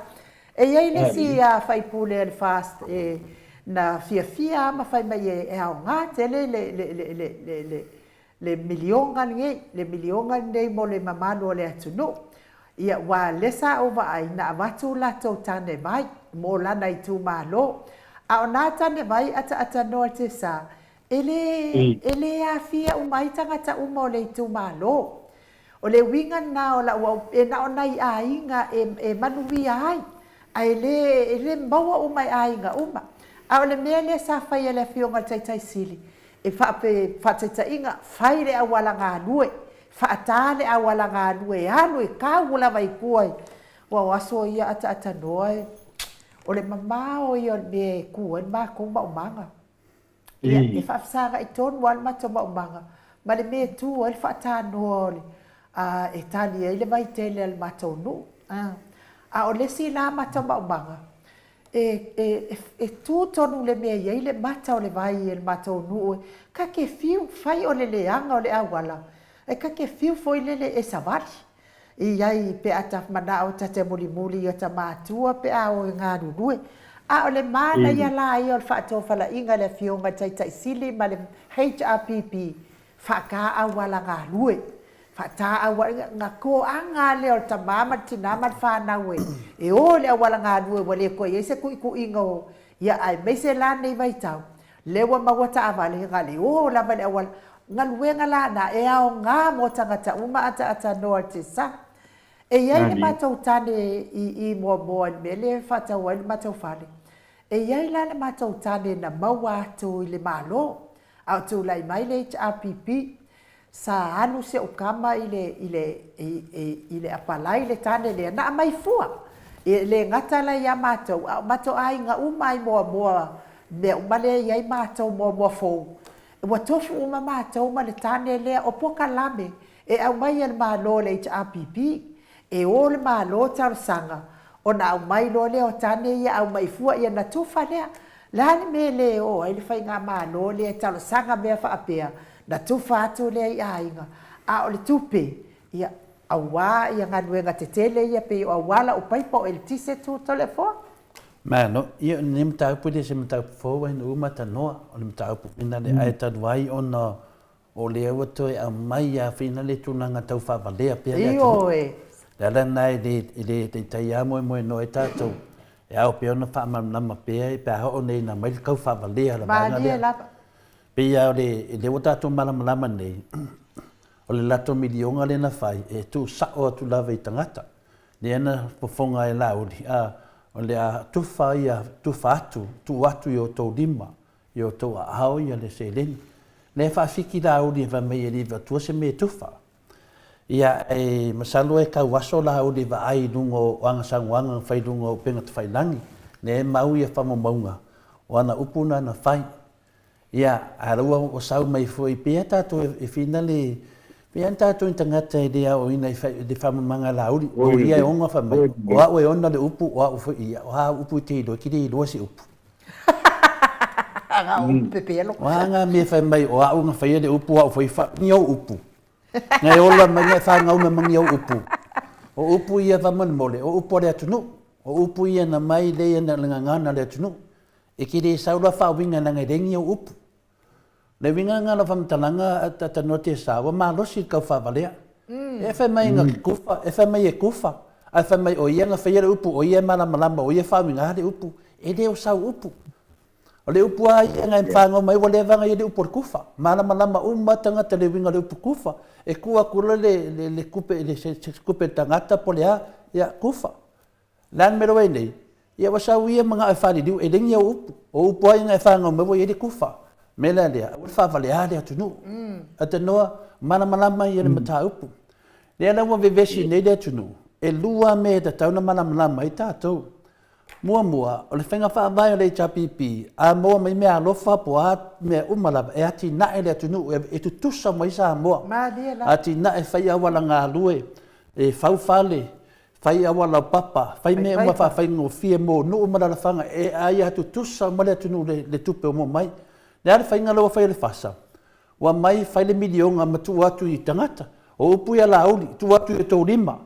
O a me ku i lima, o ala, o suo, o a, o kipi. E rea mangi mea whea ko lima. Kasi a me la rewhei, o kupe. Milionga o le a kufa, e ku waku e o ko lima. Ia whai mei o ia onga upu, o ia whaali, o ia whaali upu, kere i do whaali ungi upu. Me sa ona ata tanoa. Mai sa ungi mai sa ka whamasingo le whakarito le fo. Le whakarito le fo yang wali le koe anga yasu ka ko sango fo. Sa ka ki whamasingo sa i whamalamalama upe pelo ia whaina. Ai ia se si sa mo e whanongolongo i fo ia la uli po mea mo i la uli. Po ku ia whai o le whakari mai to le fo e oskaria. Sa e whamanama luma upu ia whai mai o e unga upu. O ia whamana mau pe pelo e ki whai mai e mori e tole fo le whamasingonga. Sau o ke suai oi. Ia. Ata noa, o woki whakarikari koe sango fo o fia vai ia lauri sa. Sau e whamasingo ma tole fo e tono whamasingo. E a mai umo fo langa ia we suai ia. A se o kango e whamanama numa whamasingonga o pe pelo ia whai le tunu. Mai nani manga ia makapule o mai ata noa, mai ainu e tate tala noa neta e ata noa. Manga ia koe ni na ngalo o nesi o sefa. Nga mafua o nga whai e la uli le aikia nga e kufa milionga o nga kufa kupe fo il kaimi o lako kupe yaso o le la le ita apipito le fo. Yo le ma nei foi fina ngalo le tunu o mele felo fam talanga o vaenga ia manamna mai tātou. O lato folfolanga pe pelo ia na whai le milionga. Lena lato whai le milionga ma whai mai o le atufa. La e moli mau video on sao noa i to tonu palmenge ia ko whai pule i to tonu. O wheo iai fast food, wheo iai milionga whai mai e kufa. E a ngābia. E koe whiki ngā ia o ko e ko whai mai e pule o e whaliunga. E ke le pule ngi whaliunga o le mamnama le tunu. O mai o hawe onga upu. E le ngia upu. Ka ko whangau mai lama o lewanga ia le upu. Mena lea. Ia tato maramnama, au ini o tato se engo fie i whaupunga ia. O lea na fule na le whātalitali atu whenero le Maota Samoa ingo le tu le sunga ia lauri. Mana tau ia, o mai tato whamasino nei Australia. Au ko kam whai e whabalea le tunu e whape e le iloa e lauri. ia va venga le loa o ele sangi I mea nei. Sau te whamsi, hai le mamlama, sau ka whamsi ngoi mea. Ne wa maku le lui. Matu numa in Maota Samoa le lui.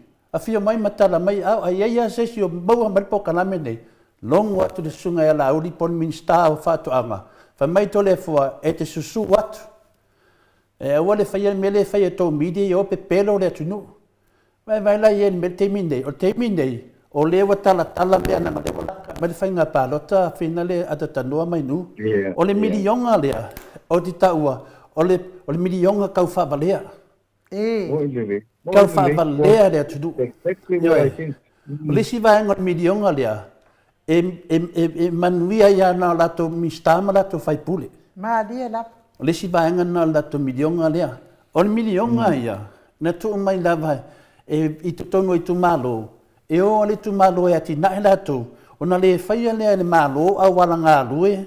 Ma tele nei mau mea. Awa tu o tu lava le tu malo. E o lato e whaso soal milionga mo mea tono le tu malo. Nā mele wo. Wo mana whaase e lea tunu.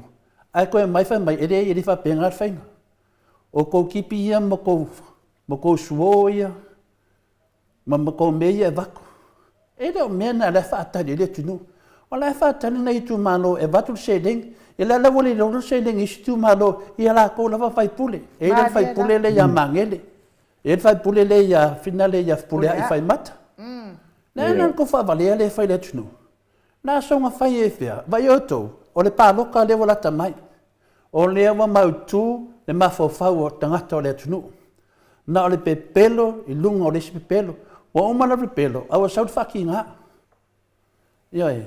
Nena wa mata nei no mai nei. Ya?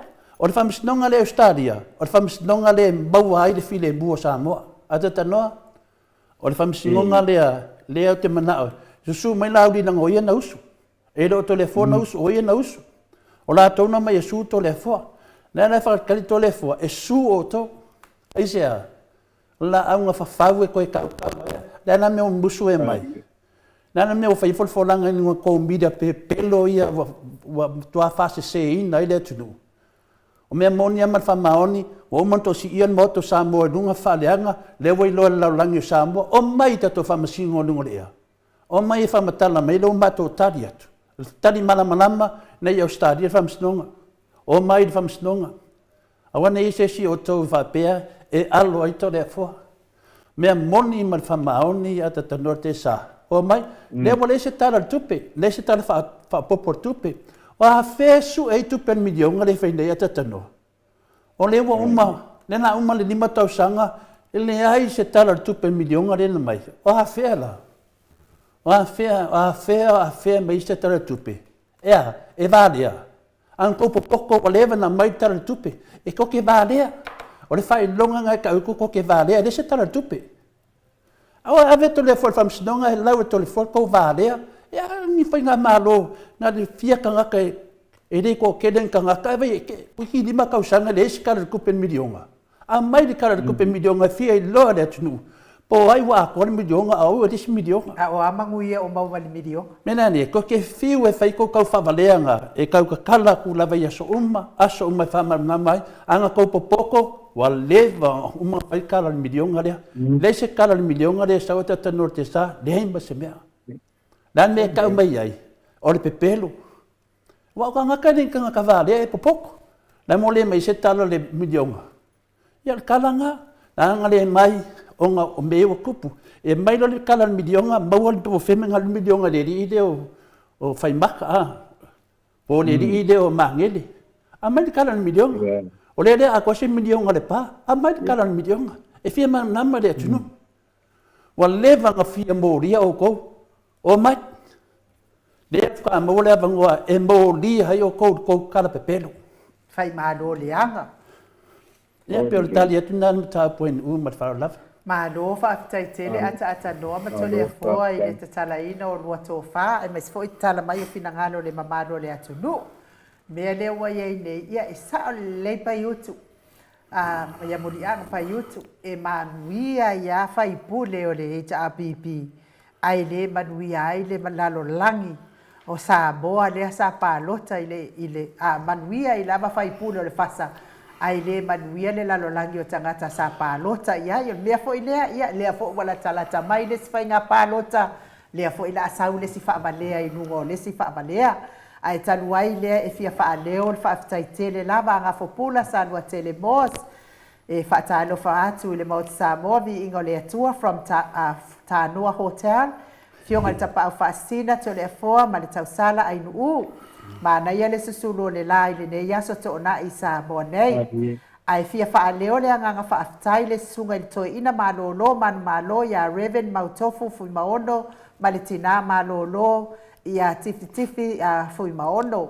manai ona alo tamaitaʻi iā taimane ma le isi ua lē māua lona suafa faafetai ona o le latou faafe maualuga ma le tinā ia maua ma le tinā ia Susana e ala i le matou breakfast i le Lava Hotel ae maise o le maau i le seileni paia na foaʻi magalelei ai mo maua ae maise o le special tour i vaoala i lo latou maota faafetaitele le agalelei ma le alofa i laususuga i le toeʻina malōlō manumālō Reverend Mautofu Fuimaono ma le faletua ma le aiga alii faamanuia le atua ma toe faatutumu atu e le atua mea ua toʻesea ma gaogao ona o lotou agalelei alofa atu mo le tatou polokalame Maota Samoa viiga o le atua ia o le agaga faafetaina o le tatou avepasi a le HRPP ami ia mais foʻi si ona faletua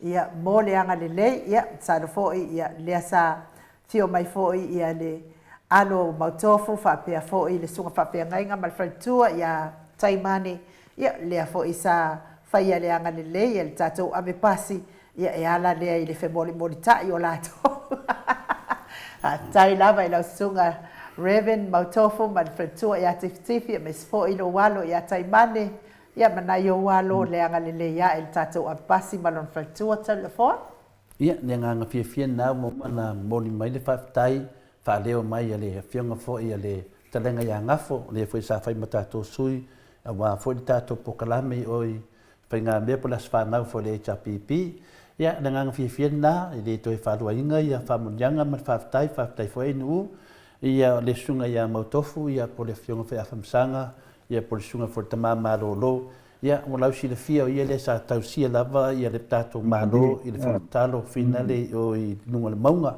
ia talu ana le toi ai Mautofu ho paua i lalona fa le tatalo malia la te longa o po a mea la tatalo ai le temi nei po faini tatalo le oa ia ai te ofo li te ofo ia alu ese le tamā malōlō li te ofo ia o le whainga leo tangata e lato te loa e muli le ameo tono le tuain to le foa. Ai vai atu se me whare tono. O ese mai ai. Maria la. Ko urka mawa inga ia e mamanamea. O ese. Whaide mea sao. Whaide mea te loa te sao e le langi. Ai mesa o tau ia te ia ia nganga o tangata a wā whaile upo le atua. Ai whanongo atua e le manguia o ese. Nā nanga e le alu ese. O lo vai. O lo le loa se mea. El to telea tangata malama tangata poto tai pe le fionga le tama malo ya Mautofu e ata mai o tangata wa lausi de fia foi nei New Zealand me sene Australia inga venga fa de lotu ta inga kalesia telefina unga sa awaile sunga ya Mautofu na ia foi tangata na tutupu ai a fala bilave ono le fi na la vole nei fai fia ne watu dunga le fala malo la me lo tupu na vai tu lava Mautofu o lea o mai sa tani mana na manga ya belo le aida enem fai ya dato vai ai le ana uma farka le faka usanga o aka kalo o foi nunga ngafale o aka kalo o foi nunga ngafale wa ofisi tole fo i me uma ele tu tupu mo le tunu o fua mai ni tatalo e yang i me o fua mai na le pawal me le fua mai na le ve vesi o le tunu le ai ni fai unga fai fia me al farka kalo ia le foi la o me fa pe foi yang wadi o kakalo ma o anga popongi o anga popongi ia o le mo umba o le me monia ata tanorte sa watato mai i le temi o fai unga e ne ai namba se ba fai e alu pe le watato mai to e tasi tausanga ai su mai lo tato pokalame o mai nei tato famasino O mai tato te whamasino lewa whai atu to le fua. Ai ai a sesi, wa le whai mai matu senga o le te lepo whai mele i la uti. Nā nanga o whai atu lo whamatananga le mena. E iei lo ai a langa le wālua o tupe. Wālua o tupe e mai e whai whamasinonga. A wala le o mai o mai. O mai. E to te whiu lava. Watu lava le Maota Samoa Viiga le Atua. Le awa koso mai o dou le Atua nei Australia. E ala fuke e whamasino Australia. E a Samoa. Le mo le whamasino i Samoa, e whamasino Australia. O aina usu. Nā tō mai lava o tau. Mena lea. Awa le o mai to e mei. O mai. Le whawhonga le atunu. Le whaatari le atunu. E whie loa le atunu. Nā mo le whaasau lawa i lunga o penga whailangi. E pepelo. Pepelo. Wā. Ia au ni whapea o tau e tasi lewa le Maota Samoa, mana malama le atunu, le whaatari to le whae a lauli, su mai lauli. Le whae mea le malanga i whea, ia o ke le whiropo whi me malanga i pao mea i susu mai. Susu mai whamasino ma to le whae le amio tonu o Samoa. I le mea o lo e pepe loa i le atunu. Ia, o i e whae le loko le tangata. Tangata e lofa i le atunu. A e tangata e lofa i a Samoa, o i e whae le loto. Le tau tala atu sa to le fua mlona fa mauni. Wa uma me ia to le fua ta to te su e le aso lea. Me la lea, au ko ki fa valea le tunu. Ma to fa valea fa msinonga Australia e to leo mai. O mai. Ya, va pe to te leo mai. E i pata tu o mene. Me la lea te tanoa, o te tau tala atu au malo fa mauni. Lea mo umane le fa tau sanga, le se tala le tupe milionga. O whea o iei lea mio tonu al Palemene o Samoa. O whea iei tau whamatalanga. O whea iei klanga kaksu e kusi whapikoa wa alu en milionga le atunu. Milionga me lafa. O whea o iei nā tupe. Lua milionga. Lua milionga le walu le atunu. E kokongi iei tangata ai liei ni whamatalanga. O mea umana e vele whamasinonga.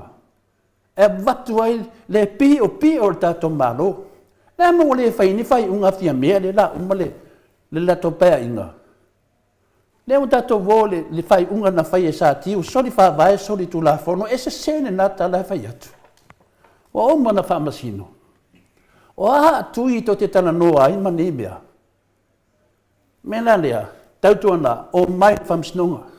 Longo atu sunga e lauri, o mai le whamsinonga. Whamsinonga lea, e ta tau na whatau nuu whamsinonga le Australia. E mau ai le leo Samoa. Au ne yese se ita tala to le fua. E mawai le manuia ma le sao nei finaunga. Wa tele le tau whaleanga i lungo whasalaunga. A fia tele na ia hainga e leni lato me o whaia. Ma fua mai mene. Mela lea, tato lo tele. Po le whea o le whaingata, ia whai a le whamsinonga lea. Le whamsinonga lea, o le tato awanoa lea wa mai le tua. E whaatino te tonu Australia. E mawai le sao. E le se wha au e mawai. Mena lea, le tusi mani matasenga. Ia tātou sa. Tātou sai ma tātou tāpena. O le tātou wawanoa le watu mai. E a mai ai. E mai sa o a le wanoa i le Maota Samoa. Na ia inu umuto le wha. Lea la wau tali atu. Lea wau tali atu i tō mea ntō mai whai ne Australia. O tau whawholanga na whai lunga le ea whai me lato mai e whamamāto le fua. O le ato mai e matua ka pē ma se palaka. E ala, o whera le palaka. O whea i tō whamatananga na whai. Pepelo. Mela lea, au to te whasea le atunu. E pese atu te rea to le fua se yo o lava i hangwari. O mai e mōria to le fua. Nā mau kōre mai e mōria to le fua e kōra lafi mai lalo lauri. O mai. O ai lava i fia mana e mōria. Whamsinonga. Mena lea tatanoa. Milionga ia e ave ko le fua i whamsinonga. E ave uma o pi o ia whamsinonga. Tō te mai e sū to le fua i whamatananga lo whai. Ai whamakala to le fua le milia a ko lau lagi. Le pi o le tātou whainga malo. O mai. Ia per tali atu nā. Ain ui molo matago. A tāta noa. E te fia sau noa la tātou toi oso se se mea. Ia le paware o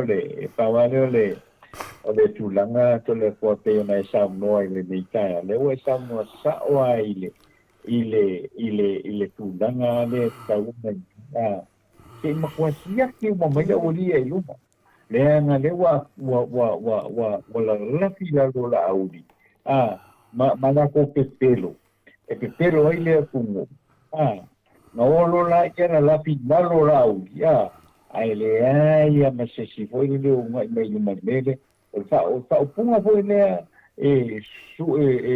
saula audi su ko le fo oi to le ke o foi le pa ma ho pongo vape anga o foi o nga kai me lo ke lo le me kadi ala audi le o le su o le su la pa ya di su le su ka silia unga pepero me ka lenga ko pepero ko ole o ka po o pa mo na dia da ko mo ta de mendi ma kwa i le to ya mele o pai me seriedade mo le mo sai ai ave o i usila le ko ta o i au sekaria nga la wa wai kom wale le metro o i la udi ma nga por la pelo i pa ni ko ko mo kaya to le fo ne siliana la wa sa on ka o ka ko ora i pa mi singo ka ole si me ata no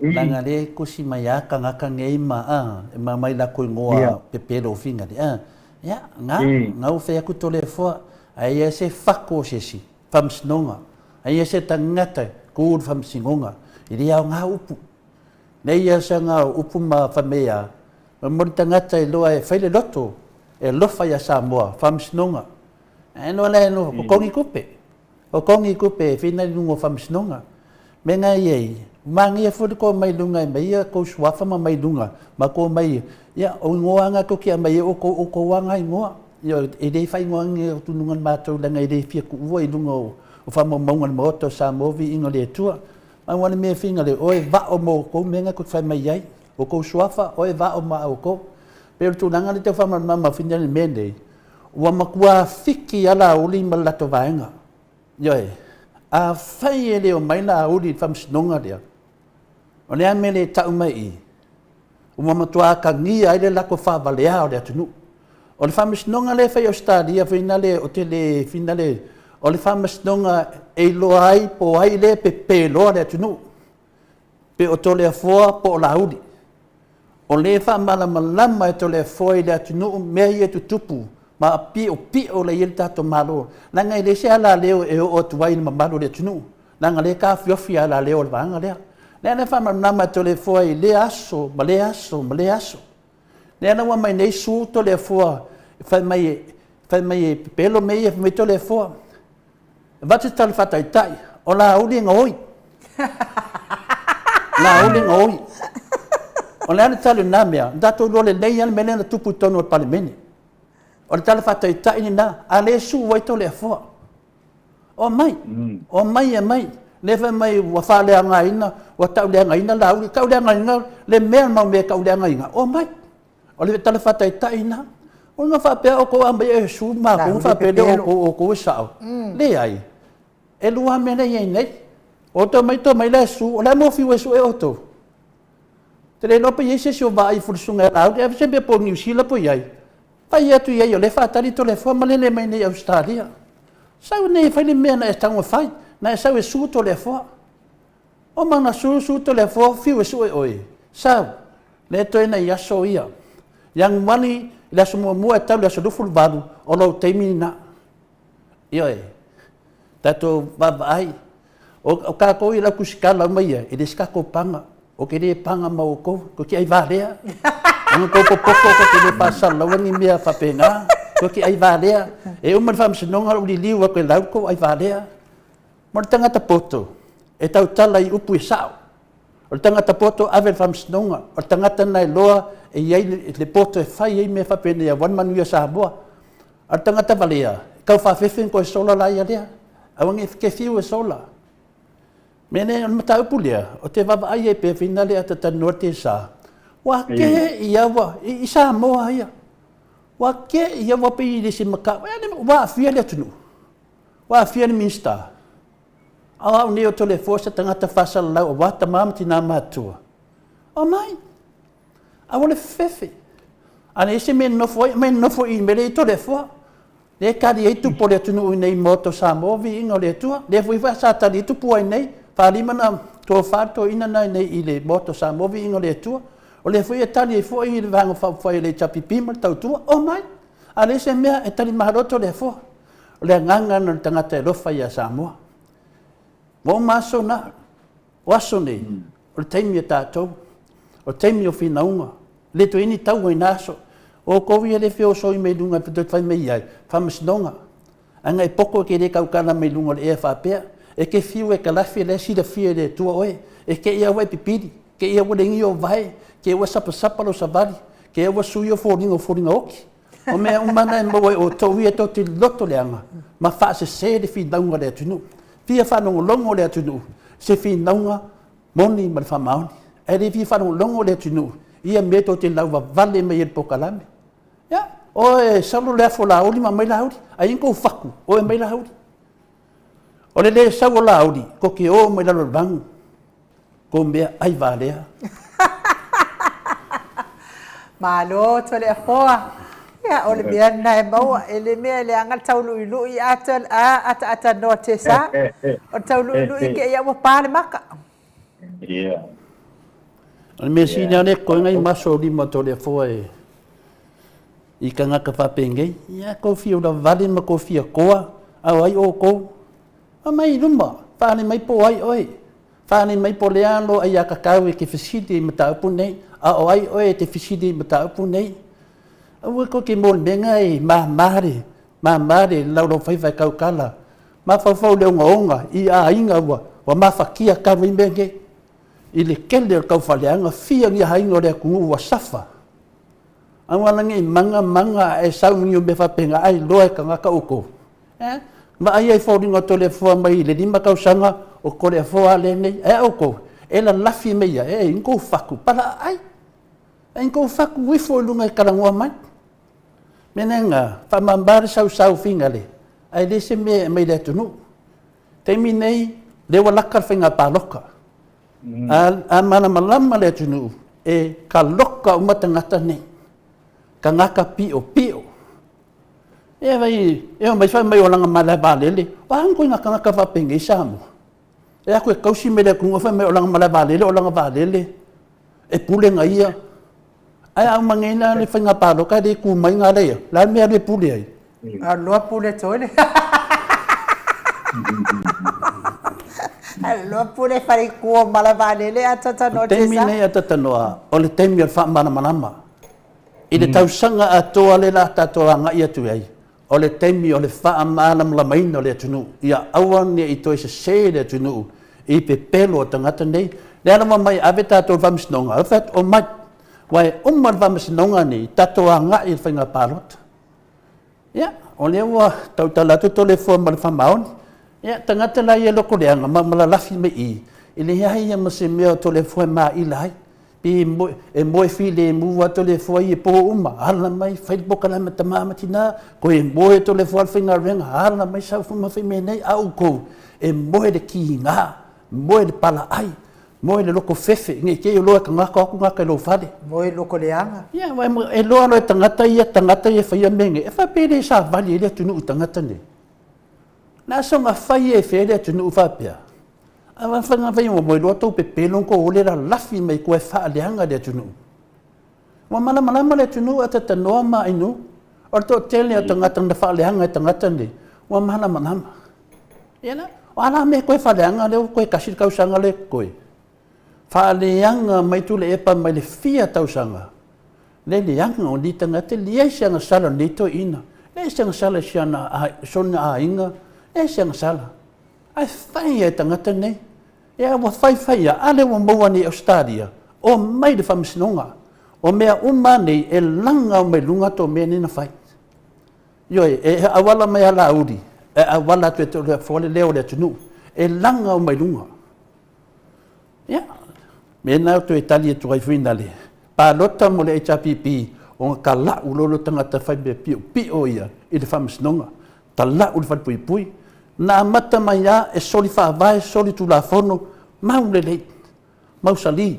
E fiwe, wa umani mea la to te whaia, e te soli whāwai, e te soli tu la whunu. Whāmaunia, e whamasina sili ia sa tiu. Ar whalawlawe, whamai sa tiu, whaonga. O pia lea, o pia pongka.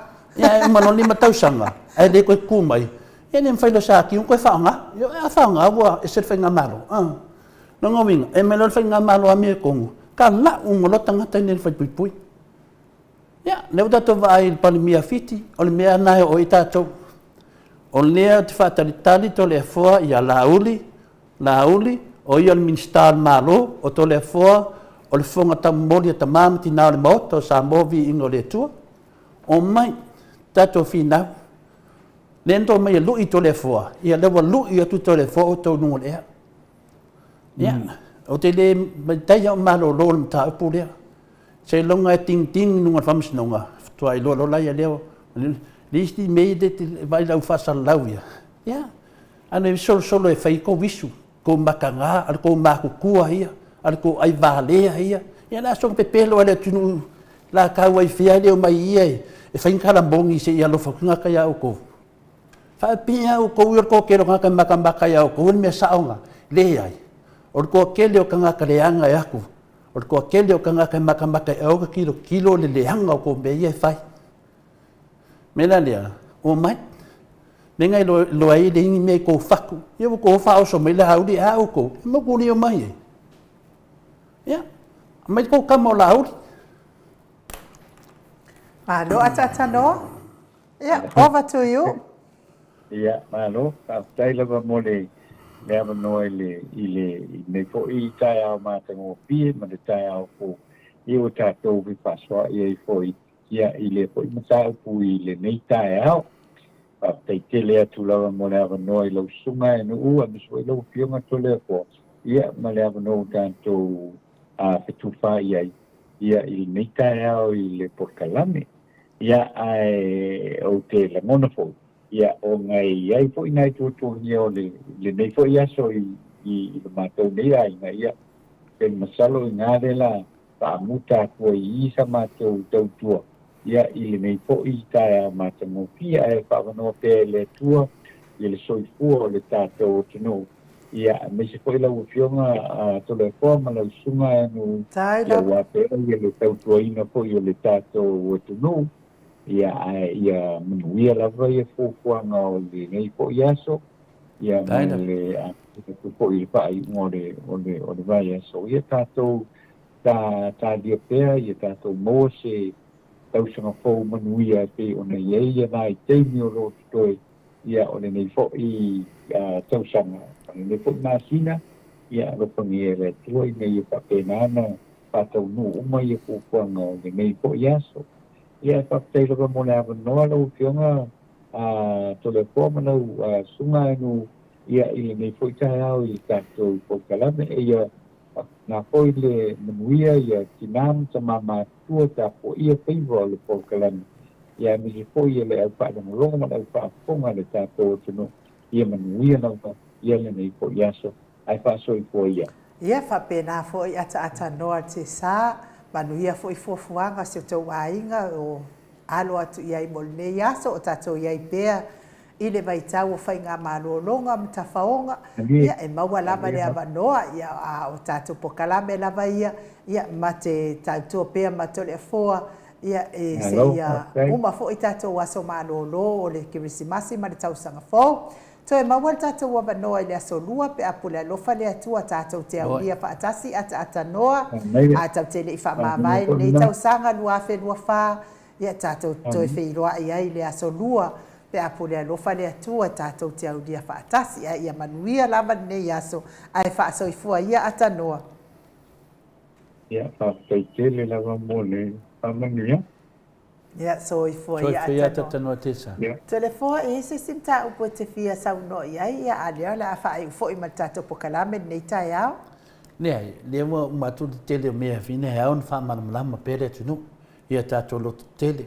Meisian mele le uma le fia fatau sanga fiu fatali la ko kan kasu me su tu pele tunu le ai ma se mea le la uma tu nei tala tu pe muli le ai ma se tala tu pe milionga ale wala ta mai fanga parot mena le tāua e te rere whamsinonga lea. A wale mai ni lato tara le tupe a ainu e langa o me lunga le whamsinonga lea. Wa o mea nei, o whinaunga ni mo le mamaru le tunu. Leo tatou loa mo umana e le whātau sanga, e le ai se tala le tupe milionga. Ai a tau nuu le whamsinonga lea, e ave ya mene, e langa mai lunga. E o e mei e itali o fie me, le lingi itali o fie me, e langa mai le whamsinonga lea. Lea ta ua na le whamsinonga lea, le whamsinonga lea tunu. Ma le whai le whasa lea, le vahenga lea. Lea lea tai mai lauri, ai tai e tuto le fua i le whai ma leo lea tunu. E le whamasino ai mene, wa lele ei, e a whapele e se tali mai o mene ai nuu. Ngā rea la. O ie mo wale tali. O ie mo wale tali. Wa le lato su le su wai, e su to le fua e winga mene. Winga mene whamatalanga o to le fua milionga. Lea na whamatala to le fua luma whamasnonga mea uma nei. O a uma lato mei ne su wai to le fua. O mea uma e whamatala to le fua. Mai tali umai mea nei. E mawale tari le fina ngaro ele tunu. Ai le whaia whanga pālota. Le tā uan whamasnonga lea ainu. Ia whai whamasnonga lea. Ai le whaia whanga pālota. Wau te tali tonu a whai whamasnonga le Samoa. E kolo kwa se umar whanga pāloka. Al whamasnonga lea. Australia. O maki e whamasnonga lea. Lewa iai lava i le tali o tole foi me lava. E le mai lato morianga. Wa tāti tia tali o le atunu o temine. O lea la a o le aingi la ko kali e whai mai le kemingai. Ne ai se tala le tupe o ka mai milionga nei. A le whao ngā o le wale i lo loa. O le whao ngā se e lisi e li. Leo tato waha i ngai e lengi la ko lisi. O whaia. O mea umana e la unuma. O le luma ma le matanga. Mena nanga whi ai tangata nei ai nu. Whi ai la ulangolango le whasa. Ngā lia la. E le whaia kwa sesi e ki ngoi ia a. Ai ngō whao e whai ngō mau ia a. Lea wha mau lalo. E ave o mātou ko mingi e whamsinonga. I mea e to te whale a ngā ene mato Samoa vi inga le. Wha pe ngei le whaila o mea nei. E alo wha pe umali mātou le fuake leo mele iei. E ave o mā mene e li liu uma. I e loa e whamsinonga. Le mele e tupu. Ia ko whelanga mingi ko wālea. Anga ko popoko ko ke rei whaia ia mea. Me ngai lo mat ko wālea ringi kala kupe. Ko wālea ringi kala kupe milionga. Ia le ana share kala ko le fua. Anga ko popoko wa iei. O se whainga mālo e popoko ka ngaka walewanga mai kala kupe mingi le fia whafonga le tunu. Me langa la kusikala wālea ia. O ke whainga inga o koe wālea. Nang ko wālea ko ke lango i mese se.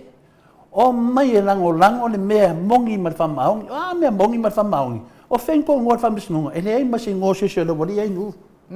Ai sea, le se whaku. E le alofa le tunu. Mai maua i lako pelo. Ia. Le kou luman ngā, o e so eskoa wango e ko kongo e mai le whamsinonga lea. O mea mongia, e o man kaloka o e kaloka o ko iei. Le mua mwhamaunia mai. O mea e whai Australia, e alo ia i Samoa. O le whamsinonga e whai nei, e alo ia i Samoa. Ia, mena no whai atu i suafa o tangata e mei tono mea nei. E ofo le loto. Ko ke whiu e whai se me whaadea ngai tole fua. E le ai ama se me suia tole fua. O mano le whamsinonga lea, ia na tau loro le mea o i tātou. Ia peo le tali nā, awani tu mamainga le whamsinonga langa le whamsinonga lea mea tonu. Mea le whamasingonga ngā manga o ai. Ia, apil mea ngā ranga o whia mi o kongo, a whawalawe e kongi mai, o mai le whamsinonga. O kou umareki ngā kou loko ia to lea fua, o e kau ia la uri, kala lea to lea fua, sau le whamsinonga. Peia ngai whawhiwhea mai to lea fua, whai mai laku lo to lea fua i Samoa, o upu ia na sau ngoi la uri, le lalo whamamonga, whai mai sau nganga la uri. Tau te o mai lo i Samoa, wa ma ai ngifo tu la fua. Al tala to lea fua, a fia mai matala mai au, si tatana lor tu la fua, no le tana lor mai. Ia kari ngā ainu. Ma lo whaatai to lea fua, o te tantono foi. Whai unga nā tātou pokalame mo nei tai au. Mea siri lava mal tāua o whamanatu pēa. Lea ngō lea fo i o le asau le tau whamalea. Tau whamalea lea na whao ngā mua fo i whai ngā pālota mua. Ia lea fo ua au mai tau whamalea lea e au mai ni nei fo i taimi. Ia mea siri man tāua ia whaatai fo i o loo. Ma losi pēa au lau fionga le tapau whaasina to le foa. Ia, fionga fo i ore. Le na tu ina atu, ia au ton mai pea. Ia, a apa atu. E E whaatino ta upu lea Tu te soe ona. melene. Eo mai o kongusi ma le hawa kongi e. Tu no wani no le tunu. Se no ngai ku ele hawa tau ai ai. E le kau ai angi maa kau ai au. Eo fo le pepelo nei tangata. Ia, ta talo i le tua inu. Ia tau nu ul whamsinonga nei. Ia, ia talo i le tua i tau nu. O whea lava me ta tae fo ai me sa vali fo ele fiti. Ia, whamsinonga. Ne mo oma na mai polo inga whamsinonga. Ia, mai lo me oma whaatu langa whamsinonga inu. Ini pinto e aloses. Nea la leo whaafonga mai pēr lea tunu. Nā le suafa o la uri le sautongu i pepa ia le whamsinonga. I lea i se suafa le wari ia le wha vale a lea tunu. Nā la mo musu e toe wha lau i loa mai lea tunu. Nā ngā lau wai loa le mele watupu. O le mele watupu. Wa mai le lato tupu le whamsinonga. Ia. O mai loko kamo king pelo. O mai le whamsinonga. Ia, ngā mai lei si tato ilo. Ia malama lama le lei. Tele la whainga o le mamaro le tunu. Ongo koupe pelo. Ma kou menga whai. Ia, ele se tala whapewhi. Atu tole fo lea fulea. Tala tole fo o le whamsinonga e mau wale mea mia tonu. O le taunu unga i o tato whinaunga. Ia, a wapea leo to te nau iai. Ia, le walo ia nei Australia. E alo ia fo i Samoa. O le are unga e alo ia i Australia. O le unga fo i nalo ia i Samoa. O le mea sili na o whaftai ai nuu. O le a whai Australia whamsinonga ai nuu. Na o le wa ai atu ni fōringa ni tangata te le tali tonu wai. O tuu mai la vai luma awa o lofa le tua. Ia matua atu whamsinonga longa tu e tu ai pēle. Whai mai le e Dr. Fualo. Mai Professor Fualo. O le whamasino e fusi mata. La tato wa ai me tau whamasino e fusi mata. O Samoa. Ia lau tato vai akne. Wha i vile si maka. Ele ai, o whamsingonga kausanga nga F4, o malua kausanga kare, luma. Australia, e rei whapena, o le whamsingonga nei, koe kolo kurisi masinga, au ka koe Samoa, o le whamsingonga Sambuetu. O whengi whamsingonga nga vivesi mai na makanga, lea koe kikia o male di makausanga kumai, o kolo kolo. Yo, foi gei whapasingo, yo. Me ngai ai, e rei maua i Australia mena, o mai Australia mei tatu te whamsino whare rei ai, ia ntoi nona rei po ai e pio pio, o ia sao. Alo whaaftaito lea fōa, taito na fōi o tato pokalame nā mo le tai au. Mo ni lava wha malo, ia pe lava nto silafia, ia o lea o loo malo lo, ia se tato profesa, salo pe fatu a mata i lea vai aso, pe a pule alofa lea tua i moli ailo na soifua mas tato wola, lea fō mana ia lea ama noa, sasawa i lava ia to lea fōa ia ma atata. Ai o tapuai, ia ai, mo nei aso ma to tustusi lungo apio fōlinga fa pe fo lungo tato YouTube fa tai mafuta mai tai fo i tau finangano matango fie manuia le nei aso i ona fufuanga o toe nisi o mafuta mai tono falfai ngaduenga fa manuia lava le atua mo o tou pui malavea ina o tou mai fa lavelave ia mai se oe ave pasi ave loli upa ma taxi ia maua le matala i lungo le altele. Ia, vi, o popole atu lava po e ngase, ia e whamanuia fo i le atu al tapua inga a tapenanga sunga i whawhenga inga mo le aso a tai au, tawia ina ia mana upu tau te saunoa ia wale whanga ina lafu maamoia le atua. Ria fo i tapenanga na i whaltua, ia meise tapua inga ta maama tina, le au sina si o tātou atunu i Maota malawa, le au whaipese, taita i pese, ia, maua ni leo le i ai le atua ia tatangi ia le i ma le oloto a wavi ingo le atua ia e ua le kakangi whaavale a fua le whai ai o kala o isi kangaka ma whai kakala whela wai ia e maise lava mea leo le whai tala whaatupu ia e ono a whai na i toten.